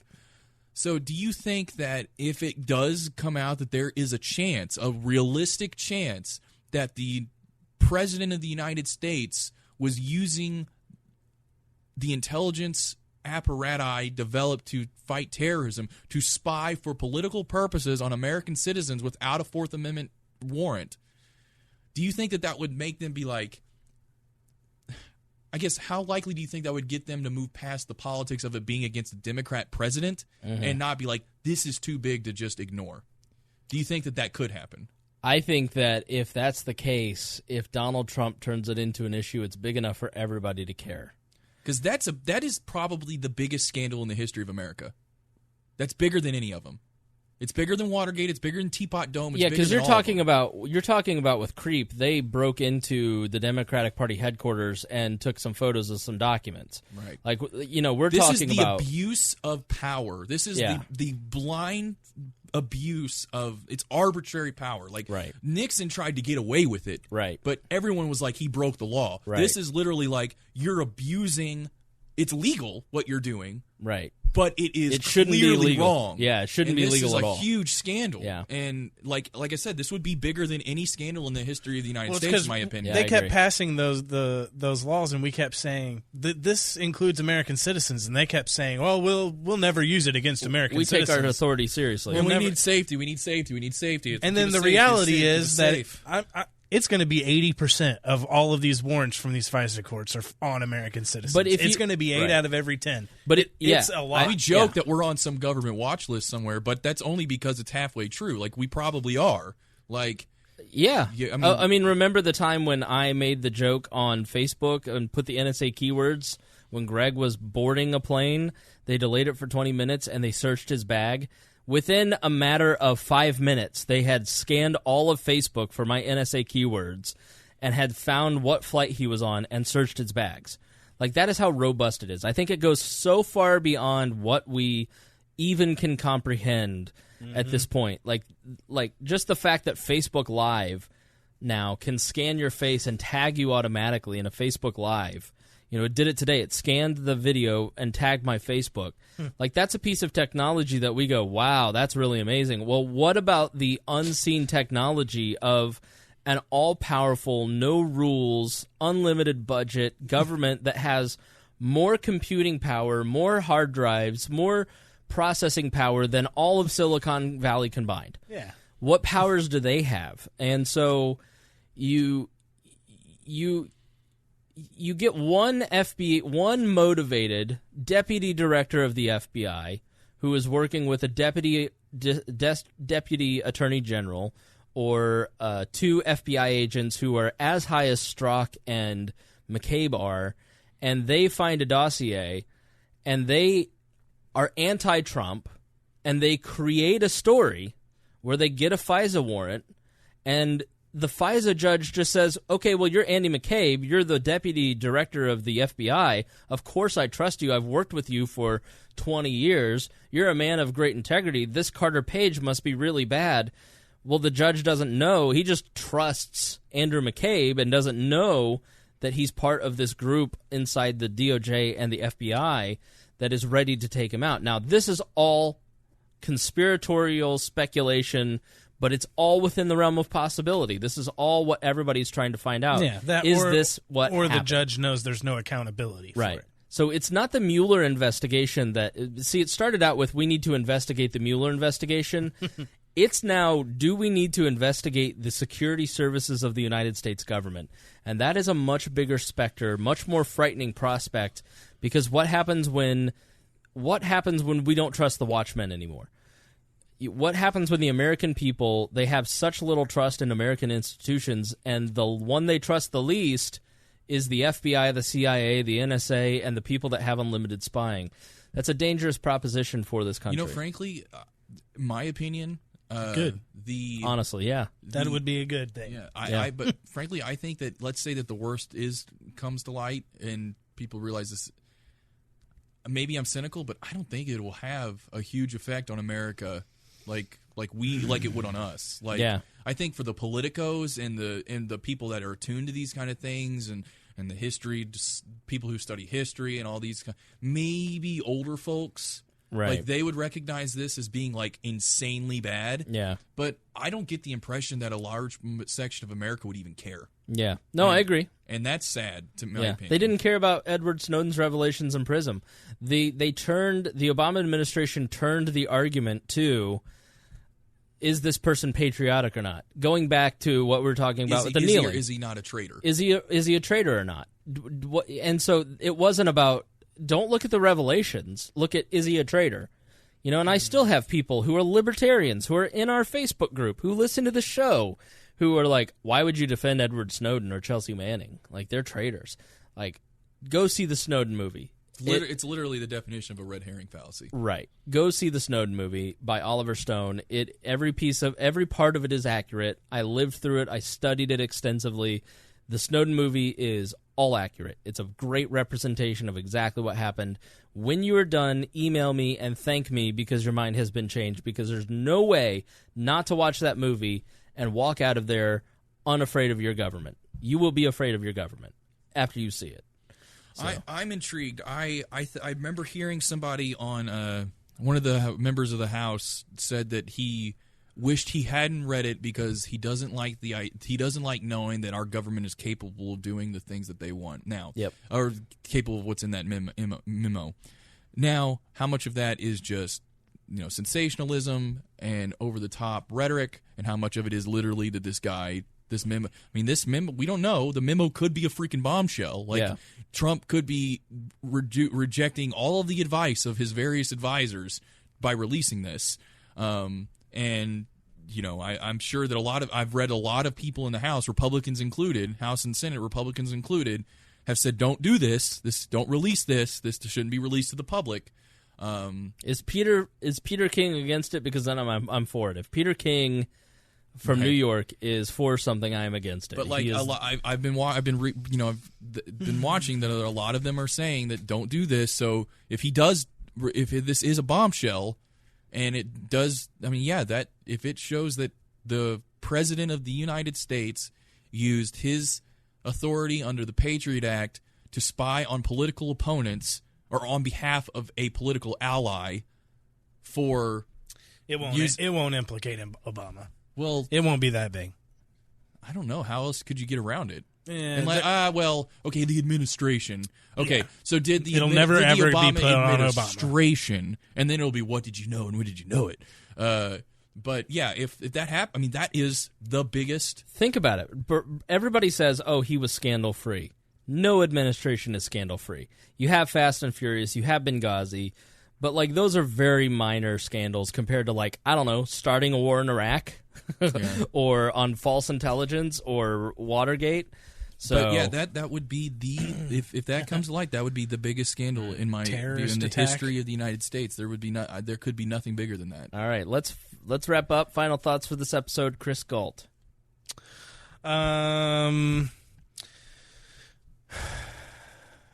I think we have a lot to look forward to. Yeah. I think for the first time in a long time, we have a government where we don't know what will happen tomorrow. And that in previous administrations always meant that something bad will happen tomorrow. Mm-hmm. But for this one, I think for the first time in a while, we can say something good might happen tomorrow. It's not all bad for the first time in a while. I don't know. I'm pretty optimistic, guys. That's why I came in here smiling today. When Chris Gault is optimistic? And it's great. Whoa, Mittens. Mittens just took out the mic. She's excited, too. But, yeah, I don't know how anyone can can really just hate on all this as a libertarian. I think it's great. Creighton.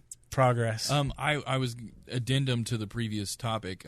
It frankly, it's not surprising if the FBI abused their authority because if J. Edgar Hoover was in charge of the FBI at one point, if that guy could be in charge of the FBI, dude. Read that Onion title, the Onion from today. All right, that was so good. Go ahead. Huh? Oh, other than that, as far as Gault's optimism, I am. My priorities have shifted to where now I'm less interested in the specific happenings of day-to-day politics as I am in the long term of what society looks like. And that's just a fancy way for me of saying that I don't read my Facebook news feed every second of every day anymore. And I started reading things other than political treatises. So, but yeah, I treat Trump like I've treated anybody. I don't like him on a lot of things, and I like him on some things. or maybe a lot of things. I don't know. I'd have to go down and count them. But like, I like him on some. I don't like him on others. As far as the politics of his supporters, I don't like some. I do like others. So like, everybody. The world is a complex place. So, I mean, I try and keep myself grounded when it comes to judgment of political peoples. What? That's also why I don't believe that 9/11 was Bush. So. Why do you got it? We're almost out of here. What are you doing? All right. This is from The Onion. Great headline today. FBI warns Republican memo could undermine faith in massive, unaccountable government secret agencies. The FBI Director Christopher Wray says making this memo public will almost certainly impede our ability to conduct clandestine activities operating outside any legal or judicial system with an international scale. Noting that it was essential that mutual trust exists between the American people and the vast, mysterious cabal, given free rein to use any tactics necessary to conduct surveillance on U.S. citizens or subvert religious or political groups. It's a great, great article. Thank you to Brandon Luke, Christy Avery, Jason Doolittle, and Craig DaCosta for being our $100 a month subscribers. You guys are awesome. Thank you all for listening to this episode. It was a long one, so if you're still here, you're one of the true fans. We appreciate it. Why? What? And as always, next time. Oh. Did you two plan this ahead of time? But he didn't do it. This is the first I'm hearing about it. Okay. What's the go word? I don't even know what the go word was. And as always, we promise. Do better next time. There you go. Thank you for listening to the We're Libertarians Network. Get our other shows at We'reLibertarians.com.